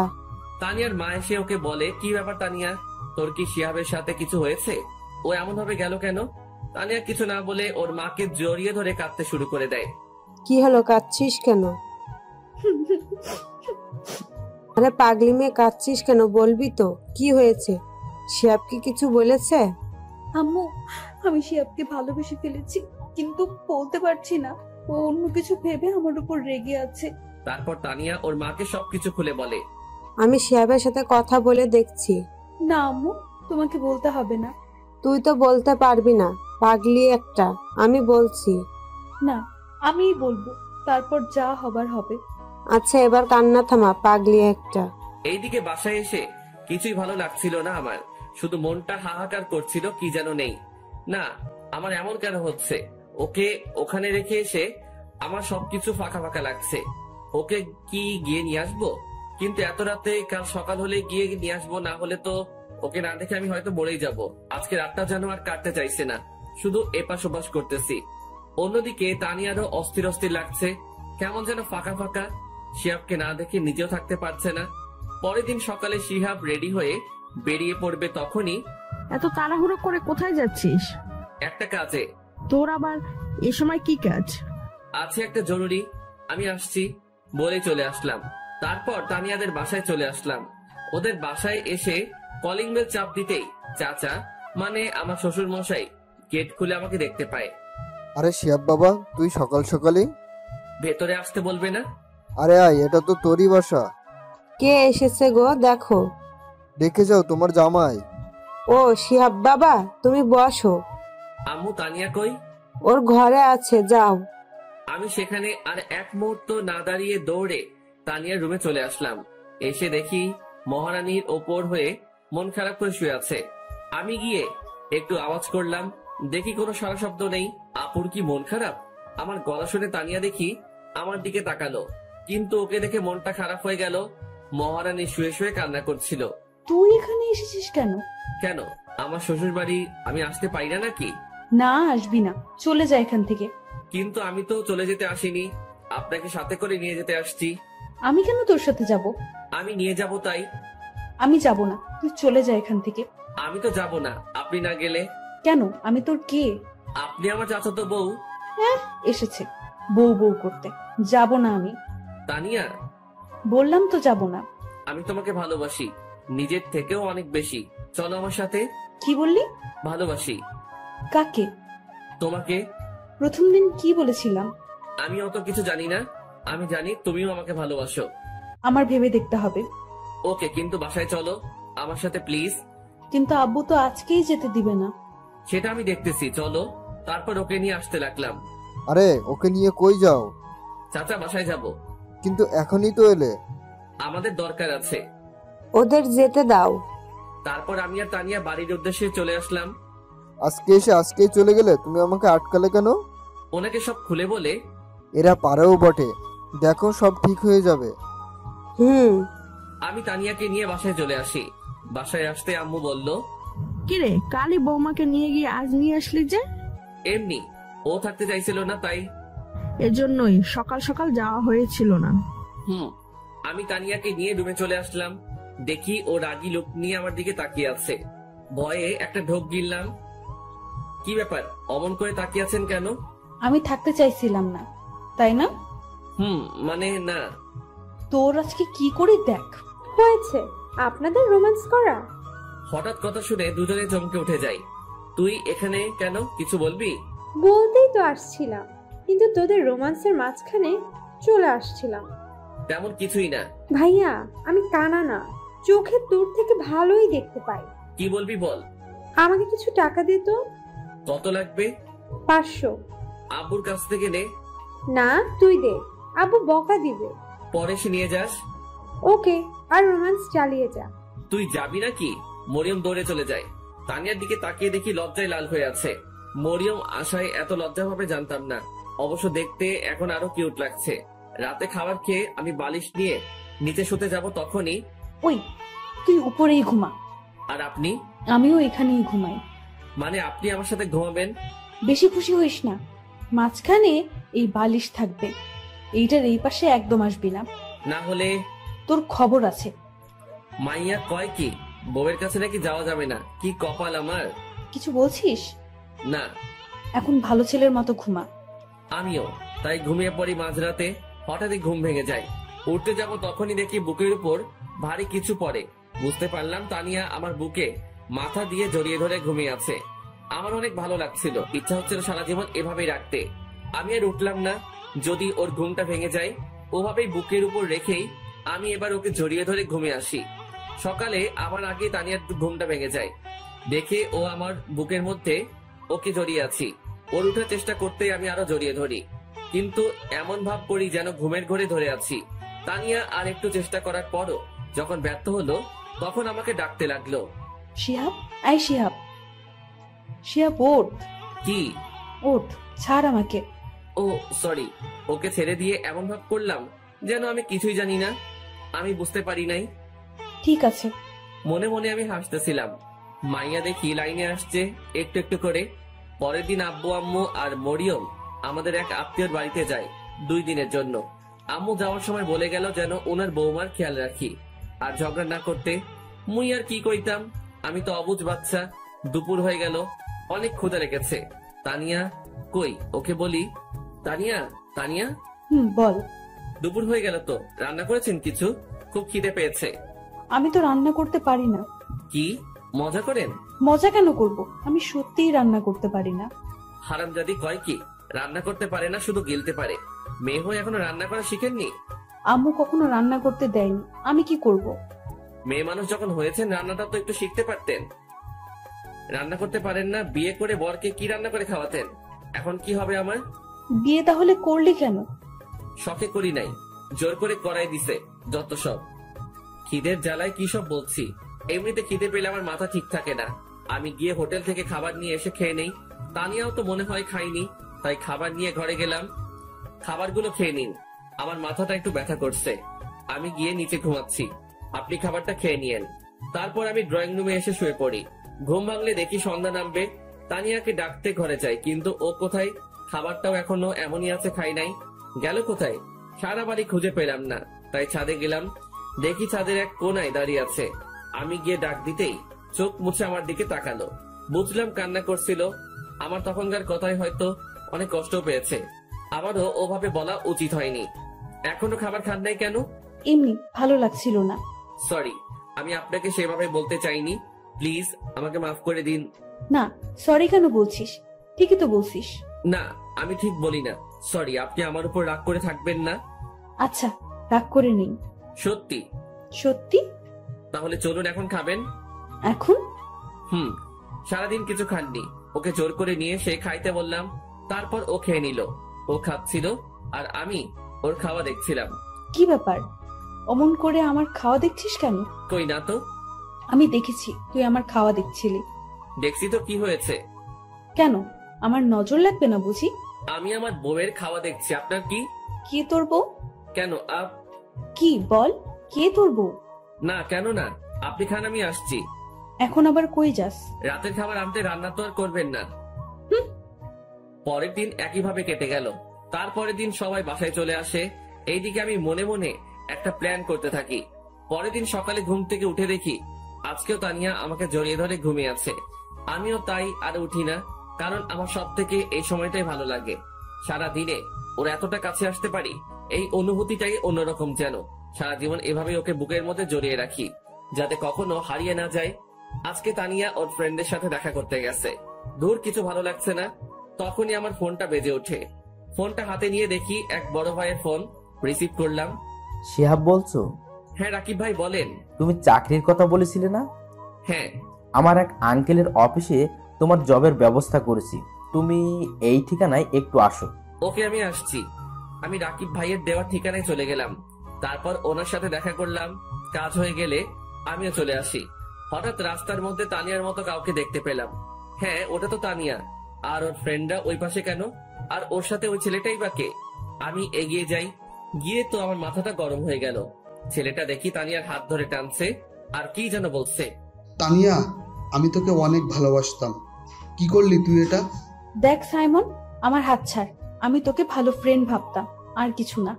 আর আমার বিয়ে হয়ে গেছে, জানিসই তুই। কি আছে ওই শিহাবের মধ্যে যা আমার কাছে নেই? সেটা তুই নিজেকে জিজ্ঞাসা কর। হাত ছাড় আমার।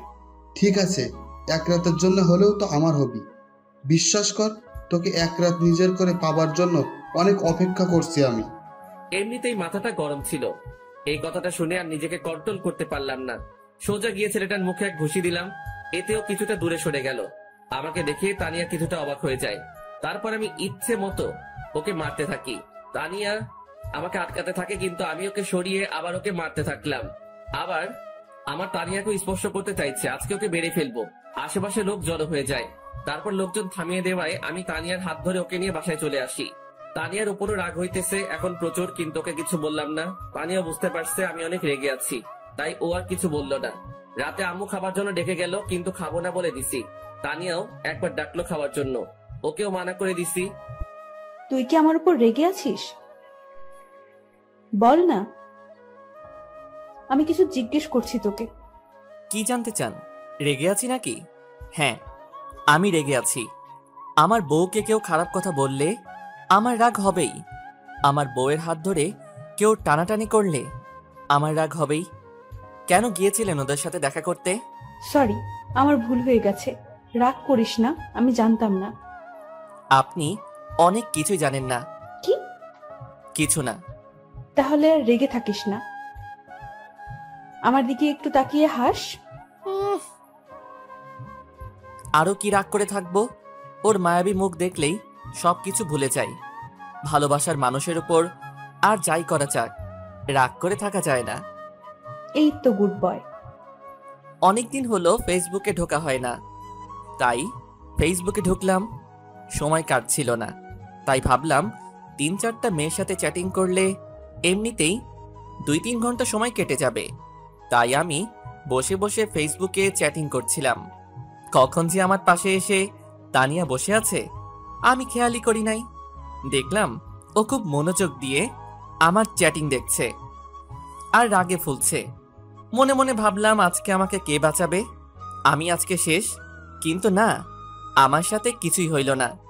আমার বদলে আমার শখের মোবাইলটা শহীদ হইল। তানিয়া আমার হাত থেকে ফোনটা নিয়ে ফ্লোরে আছাড় মারে। এতে করে আমার ফোনের বডি, কলিজা, হার্টবিট সব আলাদা হয়ে যায়। বেচারা আমার জন্য বিনা আন্দোলনে শহীদ হয়ে গেল। আমার এত শখের মোবাইল হারামজাদি ভেঙে ফেলল।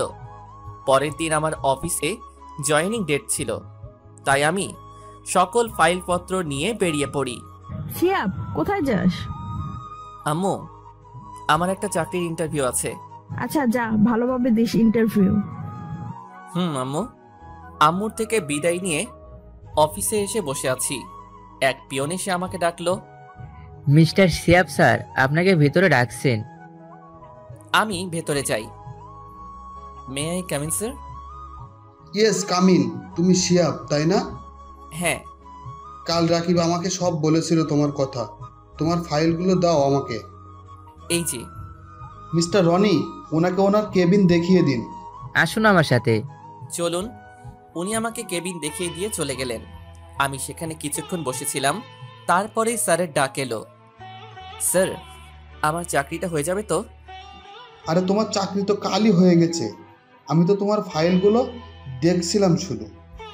সত্যি স্যার? এবার বলো তোমার স্যালারি কত হলে চলবে? আমি কি বলবো, আপনি বলুন। 35,000 হলে চলবে? আপনি যা ভালো বোঝেন। রাকিব আমার ছেলের মতো, তাই তুমি কোন রকম চিন্তা করো না। আজ থেকে তুমি ম্যানেজার এই কোম্পানির। ওকে? Okay sir. তারপর আমি অফিস থেকে চলে আসি।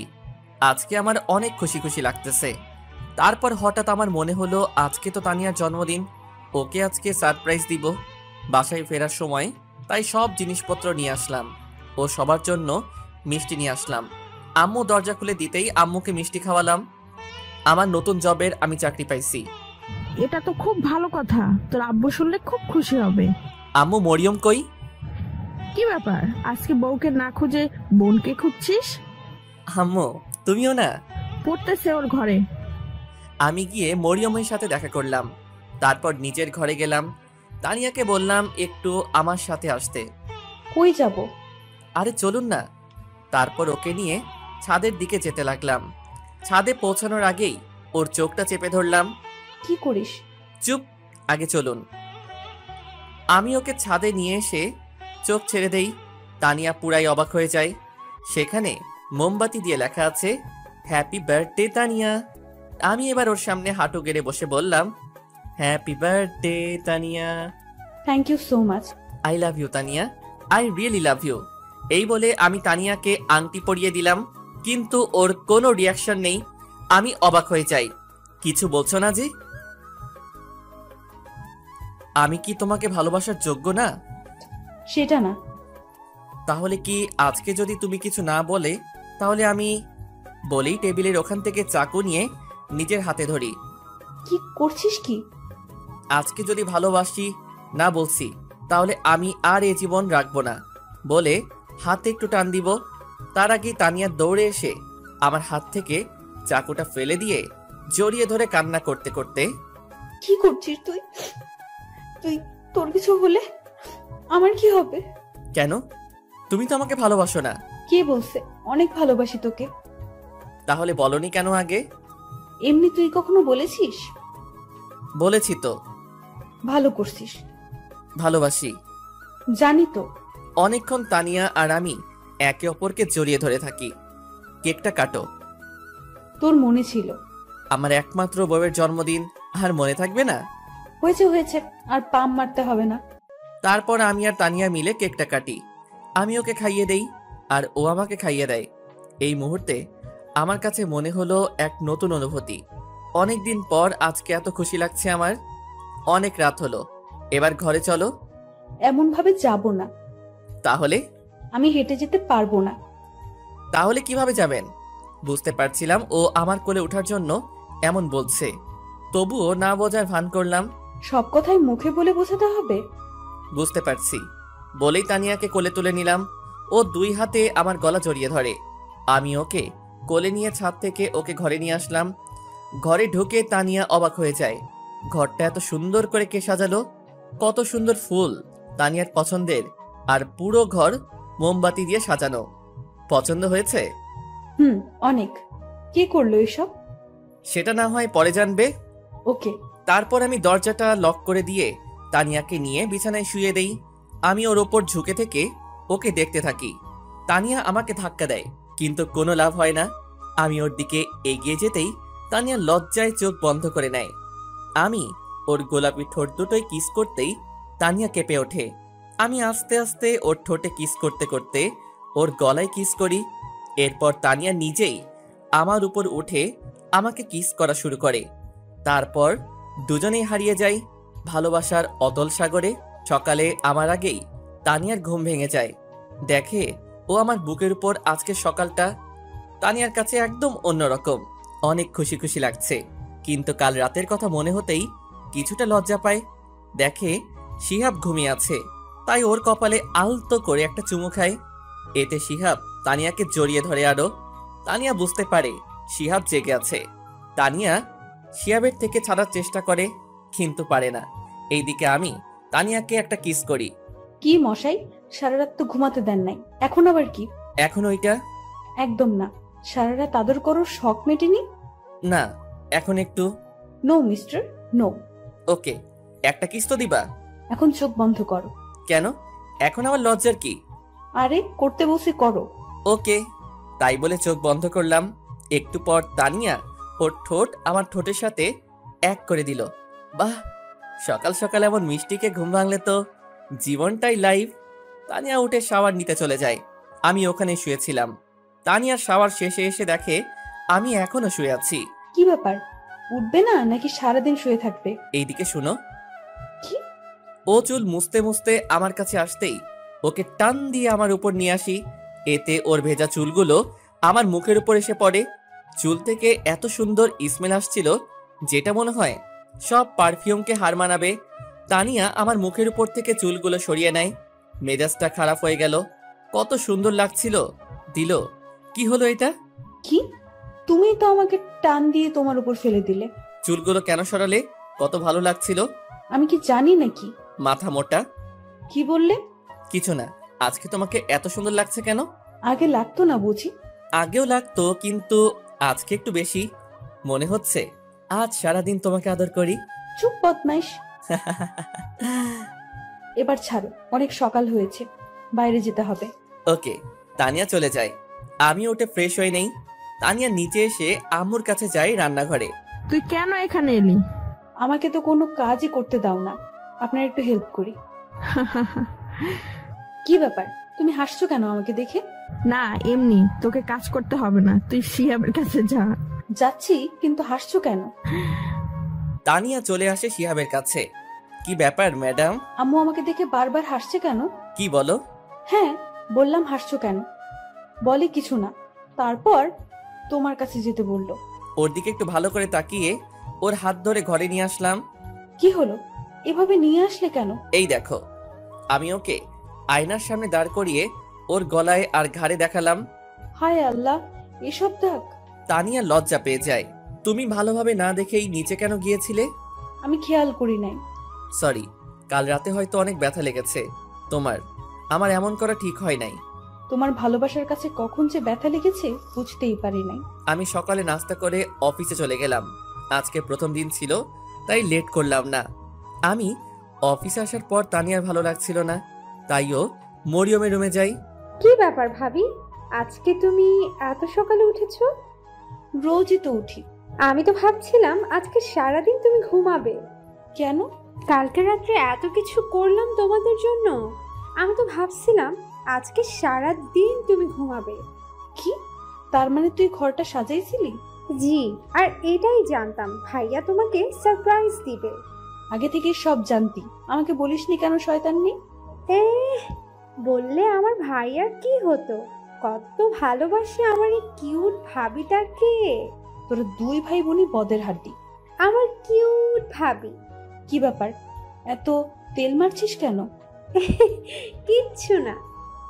দুপুরের দিকে ভাবলাম তানিয়াকে ফোন দেই, খেয়েছে কিনা, কিন্তু পরক্ষণে মনে হলো আমার ফোন তো শহীদ হয়েছে তানিয়ার হাতে, তাই এই মাসের বেতন পেলে নতুন ফোন কিনতে হবে। তাই আর ওকে ফোনটাও দেওয়া হলো না। বিকেলে বাসায় আসার সময় তানিশার জন্য আইসক্রিম আর মরিয়মের জন্য চকলেট নিয়ে আসলাম। বাসায় আসতেই তানিয়া দরজা খুলে দেয়। আমি আইসক্রিমটা ওকে দেই, চকলেটটা মরিয়মকে দিতে বললাম। রাতে খাবার খেয়ে রুমে এসে বসে আছি, দেখি একটু পর তানিয়া আসলো। ও এসে আমার পাশে বসলো। আমি ওর গায়ে হাত দিতেই ও আমার হাতটা সরিয়ে দিল, আবার দিতে আবার সরিয়ে দিল। কি ব্যাপার ম্যাডাম, এত রেগে আছেন কেন? কালকে সব প্ল্যান মরিয়ম জানতো, তাই না? না মানে হ্যাঁ। পিচ্চি মেয়েটাকেও নিজের মতো করছো। ও পিচ্চি? এখনই সব বোঝে। তার মানে? না কিছু না বাবু। আই, একদম আমাকে বাবু বলবি না, আমি কারো বাবু নই। আরে সোনা, রাগ করছো কেন? তোমাকে নিজের করে পেতে ও একটু হেল্প করেছে। এবার একটু কাছে আসো, আদর করি। এবার হয়েছে তো, ছাড়ো আমায়। এখনো মন ভরে নাই? মন ভরে নাই, আরেকটা দিলে ভালো হতো। একটা কেন, 1000টা দিব, তবে একটা শর্ত আছে। কি শর্ত? আগে বলো রাখবে, আমার কথা ঠান্ডা মাথায় জবাব দিবে। দিব। অফিসে কি কোনো মেয়ে আছে, তাদের সাথে কি তুমি কথা বলো? শিহাব তানিয়ার কথা শুনে রেগে আগুন, কিন্তু কথা দেওয়ার কারণে ঠান্ডা মাথায় জবাব দিল।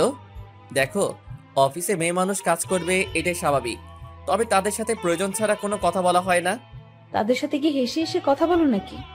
যদি বলো এখন থেকে আর বলবে না, কেমন? ঠিক আছে, তবে যদি তারা বলে? বলবে এসব ঠিক না, আর বেশি কিছু বললে বলবে বউ বারণ করেছে। কিন্তু অফিসের সব মেয়েরা তো জানে আমি এখনো বিয়ে করিনি। কি? ওই হারামি, তুই আমাকে বিয়ে করিস নাই, আমাকে আদর করিস নাই, তারপরও কেন বলিস নাই তোর বিয়ে হয়েছে? এখন বুঝেছি, আমায় রেখে তুই অন্য মেয়েদের সাথেও প্রেম করে বেড়াস। ছি ছি ছি, তুই এত খারাপ। আরে কি বলো, কার সাথে প্রেম করব? আর কেনই বা করতে যাব তোমার মতো একটা সুন্দরী বউ থাকতে? সত্যি তুমি অন্য মেয়েদের সাথে প্রেম করো না? না রে বাবা, সত্যি আমি কারোর সাথে প্রেম করি না। আমাকে এই চিনলে এতদিনে? কাল অফিসে গিয়ে সবাইকে বলে দেবে যে তোমার বিয়ে হয়ে গেছে। যদি না বলো তাহলে আমি আর কখনো তোমার টাই বেঁধে দেব না, তোমায় আদর করব না, বলে দিলাম কিন্তু। বলবো। আচ্ছা। সকালে? আই উঠো, ফ্রেশ হয়ে নাও, তোমার অফিস আছে, অফিসে যেতে হবে। উঠছি। উঠছি মানে কি? এখনই উঠতে হবে, না হলে পানি ঢেলে দিচ্ছি। এই যে উঠে পড়েছি, আর আমি অনেক আগে টের পেয়েছি, কিন্তু ইচ্ছা করে উঠিনি। কেন কেন? দেখলাম আমার বউটা ঠিক সময় কাজ করতে পারে কিনা। ভালো করেছেন জনাব, এবার গিয়ে ফ্রেশ হয়ে নেন, আমি গিয়ে নাস্তা রেডি করছি। আমি ফ্রেশ হয়ে এসে নাস্তা করে নিলাম। এই যে কাল কি বলেছিলাম, সব মনে আছে তো? সব মনে আছে, কিন্তু আর একটা কথা মনে থেকেও করতে পারছি না। কি হলো, এভাবে দাঁড়িয়ে আছো যে? অফিসের দেরি হয়ে যাচ্ছে তো। তো কি করব, তুমি যেতে দিলে কই? আমি আবার কি করলাম? তোমাকে টেনে ধরেছি নাকি? ধরেছই তো। এখন পর্যন্ত পাপ্পি দেওয়ার কথা বলেছো না দিয়েছো? ও, আমি তো ভুলেই গেছিলাম। ও, আমার বরটা তার জন্য রাগ করে আছে বুঝি। দাঁড়াও, দিচ্ছি। কিন্তু এখন আর রাগ হচ্ছে না। আমি তানিয়ার থেকে বরাবরের মতো বিদায় নিয়ে অফিসে চলে আসলাম। আজ একটু খুশি খুশি লাগছে। আর তানিয়ার কথা ভাবছি। এসব ভাবতে ভাবতে কারো আসার শব্দ শুনে আমি চমকে উঠলাম। স্যার, বিরক্ত করলাম না তো? না, কি জন্য এসেছেন বলুন। এমনি এসেছিলাম। আসলে আজ আপনাকে একটু অন্যরকম লাগলো। ও আচ্ছা, আমি ঠিক আছি। আপনি এবার আসুন। Okay sir. স্যার, একটু পর একটা মিটিং আছে, আপনাকে থাকতে হবে, তা না হলে অনেক বড় সমস্যা হয়ে যাবে। এখন তো আমি চলে যাব, আপনারা সবাই থাকুন। না স্যার, আপনাকে থাকতেই হবে। কিন্তু আমি তো। প্লিজ স্যার, সমস্যাটা অনেক বড়। ঠিক আছে, সবাইকে বসতে বলুন, আমি আসছি। আমার এখন বাসায় যাওয়ার সময়, কিন্তু আজ একটা মিটিং পড়ে যাওয়ায় যেতে পারছি না। মিটিংয়ে থাকাটা অনেক জরুরি। উপায় না পেয়ে মিটিংয়ে হাজির হলাম। মিস্টার রোমান, পার্টির সব ফাইলগুলো আপনি ঠিকভাবে দেখে নিন। আমি দেখে নিয়েছি স্যার, শুধু আপনি একবার দেখে নিলেই হবে। আমি ফাইল চেক করছি। এমন সময় আমার ফোনটা বেজে উঠল। একটু ব্যস্ত থাকায় আমি আর ফোনের দিকে নজর দিলাম না। সব ঠিক আছে। ওনাদেরকে সামনের সপ্তাহে আসার জন্য আমন্ত্রণ করুন।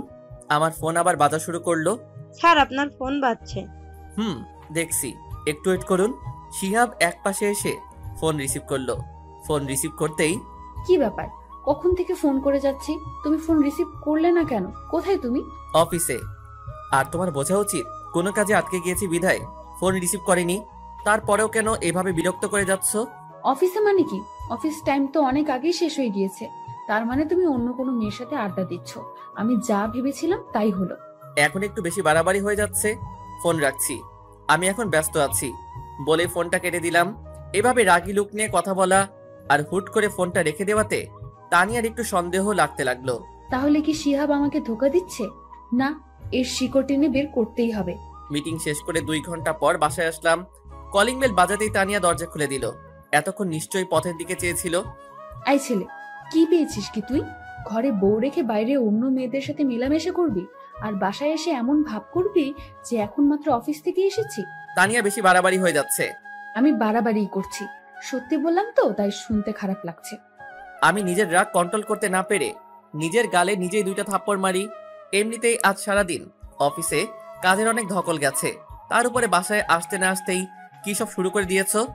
আমি তোমাকে আগেই বলেছি আমার অন্য কোনো মেয়ের সাথে মেলামেশা নেই। আগে যাও, একটু কথা বলতাম, তাও এখন বলি না, কারণ তুমি আছো, তোমাকে নিয়ে ভাবতে চাই। তাহলে আজ এত লেট করলি কেন?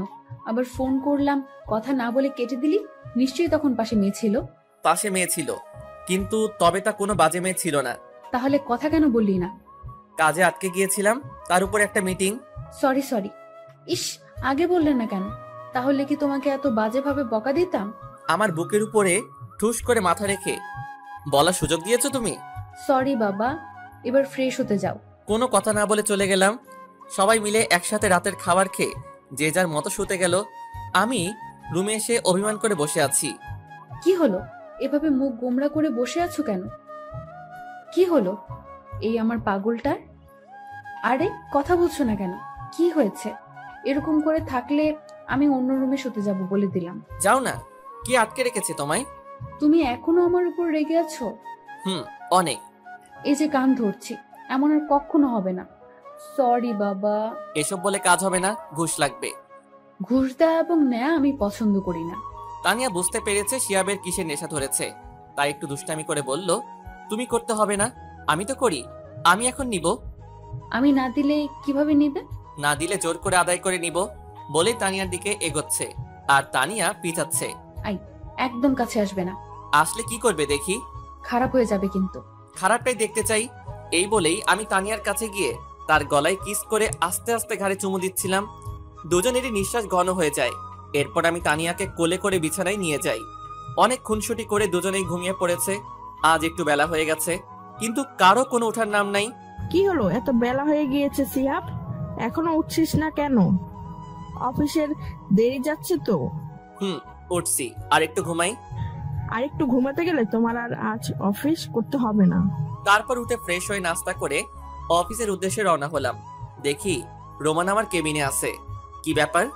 না স্যার, আসলে অন্য দিনের তুলনায় আজ একটু বেশি দেরি হয়ে গেল, তাই বললাম। যান, গিয়ে কাজে মন দেন। রোমান চলে গেল। আমি নিজের কেবিনে বসে কাজ করছি। এমন সময় ফোনটা কান্না করছে। রিসিভ করে, হ্যালো। অচেনা নাম্বার মেইলি কণ্ঠে। খুব বিজি, এখন আমাকে সময়ও দিতে পারো না, তাই না? আপনি কোথাও ভুল করছেন, আমি আপনাকে চিনি না, আর নাম্বারটাও কোনোদিন দেখি নাই। ও, এখন তো মনে থাকবে না? বিয়ের আগে কত কি করছো, বিয়ে করার সাথে সাথে সব শেষ। আপনি কে বলুন তো? বলবো না। ওকে বাই, আমি ফোন রেখে দিলাম। আই না না, বলছি। হুম। তোমার বউ। আজ আম্মুকে বলে নতুন নাম্বার নিয়েছি, তোমার সাথে মজা করব বলে। তো কি করছে শুনি আমার বাবুটা? কথা বলছি জনাব, তুমি কি করছো? একটা মেয়ের কোলে মাথা রেখে শুয়ে আছি। কি বললি তুই? হারামি লুচ্চা, তোর সাথে কোনো কথা নাই, আর তুই আমাকে কোনোদিন বউ বলবি না। তানিয়া ফোন কেটে দিল। আমি হাসতেছি, কেমন বোকা বানিয়ে দিলাম তানিয়াকে। একটু পরেই আম্মুর ফোন। হ্যালো আম্মু, বলো। অসময়ে ফোন করলে যে? কি কিছু হয়েছে? তেমন কিছু হয়নি, কিন্তু হঠাৎ তানিয়া কেমন যেন করছে। ওর আচরণ আমার মোটেও ভালো লাগছে না। কেন আম্মু, কি হয়েছে? একটু আগে তোর সাথে কথা বললো, তারপর কি হলো না হলো কিছুই জানি না, খালি কান্না করেই যাচ্ছে আর বলছে আমি এখানে থাকতে চাই না আম্মু, তোমার ছেলে একটু ভালোবাসে না আমায়, আমি চলে যাব। ও এমনি ঠিক হয়ে যাবে, তুমি কিছু বলো না আম্মু। তুই এমন কি বললি যে মেয়েটা এমন করছে? আম্মু বাসায় গিয়ে সব বলবো, আর তুমি এসব নিয়ে একটু চিন্তা করো না। ফোন রেখে দেওয়ার পর আমার আর কোনো কিছুই ভালো লাগছে না, আর মনে মনে ভাবছি এমন দুষ্টামি না করলেও পারতাম, কিন্তু মেয়েটাও কেমন। আমি বললাম, আরো বিশ্বাস করে নিল। আমি অফিস থেকে আজ একটু তাড়াতাড়ি বাসায় ফিরলাম। বাড়িতে ফিরে তানিয়াকে কোথায় দেখতে পেলাম না। তানিয়ার কোনো সারা শব্দ নেই। আম্মু আম্মু। কি হলো? অফিস থেকে এসে এভাবে চেঁচামেচি শুরু করছিস কেন? আম্মু তানিয়া কই? কখন থেকে ডাকছি, কোনো সারা শব্দ পাচ্ছি না। তানিয়া ওর বাবার বাড়ি চলে গিয়েছে, আমি অনেকবার জিজ্ঞাসা করছি কি হয়েছে, আমাকে সে কিচ্ছু বলেনি। হন হন করে চলে গেছে তানিয়া। আমি এখন কার সাথে সময় কাটাবো? আমার কাজের মাঝে এসে কে বলবে যে আম্মু কোনো সাহায্য লাগবে কিনা? তুই আমার মেয়েকে ফিরিয়ে নিয়ে আয়। আম্মু অনেক রাত হয়ে গেছে, তুমি শুয়ে পড়ো, আমি আসছি বলেই চাচার বাসার উদ্দেশ্যে, মানে শ্বশুর বাড়ি রওনা হয়ে গেলাম। অনেক বেশি দূরের পথ না। তানিয়া, এই তানিয়া। তানিয়া এসে দরজা খুলে দিল। কি হয়েছে? এভাবে চিৎকার করছেন কেন? এটা কোনো মাছের বাজার না যে এভাবে চিল্লাচিল্লি করবেন। তুমি এভাবে চলে আসছো কেন? তুমি জানো না আম্মু তোমাকে ছাড়া থাকতে পারে না, আর আমিও। ঢং করা লাগবে না, যেখানে আমার কোনো মূল্য নেই সেখানে কেন থাকবো আমি? কি জন্য থাকবো? মানে? অফিসে যাওয়ার কথা বলে অন্য মেয়েদের সাথে থাকা, আর সন্ধ্যা হলে বাসায় ফিরবে, তার কাছে কিভাবে থাকবো? তানিয়া চোখ মুখ লাল হয়ে আছে। হওয়ারই কথা, সকাল থেকে কান্না করেছে মেয়েটা। আরে আমি তো মজা করে বলেছিলাম, আর আমি তো তখন তোমার সাথেই কথা বলছিলাম। বিশ্বাস না হলে অফিসে খোঁজ নিয়ে দেখো। আমি কেন খোঁজ নিতে যাব? আমার কোনো দরকার নেই। আপনি এখন এখান থেকে চলে যান। আপনার মতো লোকের সাথে আমি আর সংসার করব না। মুখের উপরে দরজা আটকে দিলে। তোদের আবার ঝগড়া হয়েছে? ওই বেটা বদের হাড্ডি সবসময় আমার সাথে লেগে থাকে। তবুও তোকে ভালোবাসে তো অনেক। এই যে এখানে এলি রাগ মাথায়, এখন এখানে থাকবি কি করে? আম্মু, এখন আমার তো আর এখানে থাকতে ভালো লাগছে না। কেন যে ওকে রাগ দেখিয়ে তাড়িয়ে দিলাম। ওকে ফোন দে। আমি পারবো না, তুমি দাও না আম্মু। আমি কেন দিব? তোর জামাই, তুই বুঝবি, ফোন দে। তানিয়া একটু ভয়ে ভয়ে ফোন দিল। হঠাৎই আমার ফোনটা বেজে উঠলো। পকেট থেকে ফোনটা বের করে দেখি তানিয়া ফোন দিয়েছে, তাই এক মুহূর্ত আর দেরি না করে ফোনটা রিসিভ করি। হ্যালো তানিয়া। কেউ যদি আমাকে ভালোবেসে থাকে তাহলে এসে নিয়ে যেতে পারে। এইটুকু বলেই ফোনটা কেটে দেয়। বুঝতে পারলাম পাগলিটা রাগ কমেছে, তাই আর দেরি না করে ওকে নিতে গেলাম। দেখি ও আগে থেকেই রেডি। চাচি মানে শাশুড়িকে বলে ওকে নিয়ে চলে আসলাম। রাস্তার মধ্যে একবারও আমার সাথে কথা বলেনি তানিয়া, তাই আমি আগে বলি, সরি। তুমি এতটা রাগ করবে বুঝতে পারিনি, আমি তো এমনি মজা করে বলছিলাম। তুমি জানো না তোমাকে আমি কতটা ভালোবাসি, কিন্তু ওসব বললে আমার অনেক কষ্ট হয়। সরি, আর কখনো এমন বলবো না। এবার প্লিজ একটু হাসো। এই তো আমার লক্ষ্মী বউ। বাসায় আসতেই আম্মু তানিয়াকে দেখে বলতে থাকে, কি রে মা, রাগ করে চলে গেছিলে কেন? জানিস না তোকে ছাড়া এই বাড়িটা ফাঁকা ফাঁকা লাগে? আর যাবো না আম্মু। সিয়াব, তুই সবসময় আমার মেয়ের পিছনে লেগে থাকিস কেন? একদম আর ওর পিছনে লাগবে না। তানিয়া আম্মু, ও এরপর থেকে এমন করলে আমাকে বলবে, তখন মজা বুঝাবো। ওকে। রাতে খাবার খেয়ে ঘুমানোর সময় ঘটলো বিপত্তি। তুই খাটে ঘুমাবি না। আজব তো, কেন? আমি বলছি তাই। সব তো ঠিক হয়ে গেল, এখন আবার কি? কিচ্ছু হয় না। আমাকে কষ্ট দেওয়ার ফল এটাই। যতদিন না বলবো ততদিন তুই নিচেই ঘুমাবি। এটা কেমন কথা? ওই আমার বাবুটা, আমার সোনাটা। না, একদম না। আমাকে ওইসব বলে ডাকবি না। আমি তোর কেউ না। ও বউ? কে তোর বউ? কেন বাবু, তুমি আমার কিউট বউ। আমি তোর বউ না। আমার বর তো অনেক ভালো, যে আমাকে অনেক ভালোবাসে, কষ্ট দেয় না। কিন্তু তুই শুধু শুধু আমাকে কষ্ট দিস। ও বউ, ভুল হয়ে গেছে। একদম চুপ থাকবি তুই। আজ থেকে নিচেই ঘুমাবি। তোমার কষ্ট হবে না এতে? আমার কেন কষ্ট হবে? ওকে, গুড নাইট। পরের দিন সকালে ঘুম থেকে উঠে দেখি আমি বিছানায়। কি ব্যাপার, এখানে আসলাম কিভাবে? আমি তো ফ্লোরে ঘুমাইছিলাম। নিশ্চয়ই তানিয়া নিয়ে আসছে। মনের অজান্তেই মুখের কোণে হাসি ফুটে উঠল। পাগলি একটা, নিজেই নিচে ঘুমানোর জন্য বলল, আর নিজেই আবার উপরে নিয়ে আসছে। ও বউ, আমার সোনা বউ। সকালে উঠেই বউ বউ করছিস কেন? আপু, এখনো আপনার রাগ কমেনি? কি বললি? আমি তো আপু, তাই না? এইবার তো আমি শেষ। না মানে চাচা তো বোনই তো ছিলেন, এখন বউ। একদম চুপ বেয়াদব। রাগো কেন বাবু? সরি বলছি তো। রাগ তোর সরি। তানিয়ার সাথে ঝগড়া করছিলাম, তখনই মরিয়ম এসে ডাকতে লাগলো। ভাইয়া, আব্বু তোকে আর ভাবিকে নিচে ডাকছে, তাড়াতাড়ি আয়। তুই যা, আমরা যাচ্ছি। তাড়াতাড়ি আয়। তারপর আমি আর তানিয়া নিচে আসি। আব্বু কিছু বলবে? তোমাদের সাথে কথা ছিল। কি বাবা? আসলে তোমাদের বিয়ের পর অনেক সমস্যা গেছে আমাদের পরিবারের উপর। দোকানটা পুড়ে যায়, কাছে কিছু টাকাও ছিল না। তাই আমি বলতে যাচ্ছিলাম কি, তোমরা দুজন হানিমুনে যাও কিছুদিনের জন্য। এই নাও 2টা টিকিট কক্সবাজারে, ওখানে আমার সব ব্যবস্থা করা আছে। আচ্ছা আব্বু। মনে মনে আমি তো মহা খুশি। পরের দিনই আমরা কক্সবাজারের উদ্দেশ্যে রওনা দেই। ওখানে পৌঁছাতে অনেক সময় লাগে, তাই আমরা সোজা হোটেলে গিয়ে ফ্রেশ হয়ে কিছু খেয়ে নিয়ে রেস্ট নেই, কারণ অনেকটা পথ জার্নি করে আসছি। পরের দিন আমি ঘুম থেকে উঠে ফ্রেশ হওয়ার জন্য বাথরুমে ঢুকতেই দেখি তানিয়া শাওয়ার নিতেছে। আমাকে দেখে চিৎকার করে ওঠে, আসার সময় নক করবি তো? আমি কিভাবে জানবো? তুমি ভেতরে আর দরজা লক করে নাই কেন? তুই ঘুমিয়েছিলি, তাই আর করি নাই। ও, বের হ এখন। কেন? আমি থাকলে প্রবলেম কি? যেতে বলছি যা। না, আমি ওর একদম কাছে যেতেই ও চোখ বন্ধ করে নেয়। আমি তারপর চলে আসি। তানিয়া হাত ছেড়ে বাঁচে। এখনো আমার উপর কি অভিমান করে আছো? প্লিজ আমাকে আর দূরে রেখো না, অনেক কষ্ট হচ্ছে আমার। আমি গিয়ে ওর হাত ধরি। প্লিজ। তানিয়া কিছু না বলে আমাকে জড়িয়ে ধরে। কখনো ছেড়ে যাবে না তো? জীবন থাকতে না। কখনো যাবে না তো? বাঁচতে হলে একসাথে বাঁচবো, আর মরতে হলে একসাথে মরবো। প্রমিস? প্রমিস। ওই আমার না একটা ছোট্ট শিহাব লাগবে। তাই? কিন্তু আমার তো একটা ছোট তানিয়া লাগবে। তানিয়া লজ্জা পেয়ে আমার বুকে মুখ লুকায়। আমি ওকে কোলে করে নিয়ে বিছানায় নিয়ে যাই। তারপর ওর ঠোঁটে গলায় কিস করি। তারপর কি হলো মনে নেই। 1 বছর পর আমি মাথায় হাত দিয়ে বসেছিলাম, ঠিক তখনই। স্যার, আপনার মেয়ে হয়েছে। তানিয়া কেমন আছিস? ভালো না, শেষবার দেখে আসুন। কি বলছেন এসব?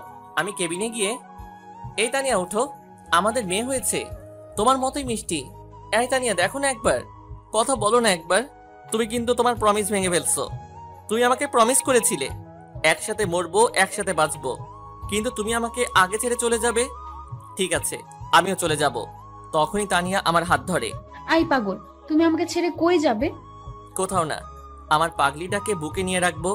তানিয়াকে জড়িয়েছিলাম তখনই। আমাদের রাজকন্যা কোথায় দেখি? তানিয়া আমাকে ছেড়ে দিয়ে, এখানে আছে আম্মু। সবাই দেখি সরো, আমি বাবুকে দেখবো। মরিয়ম বেবিকে দেখেই বলতে থাকে, আমি একটু কোলে নেই। তারপর ও কোলে নিয়ে বলতে থাকে, ভাবি দেখেছো, বাবুটা একদম তোমার মতো কিউট।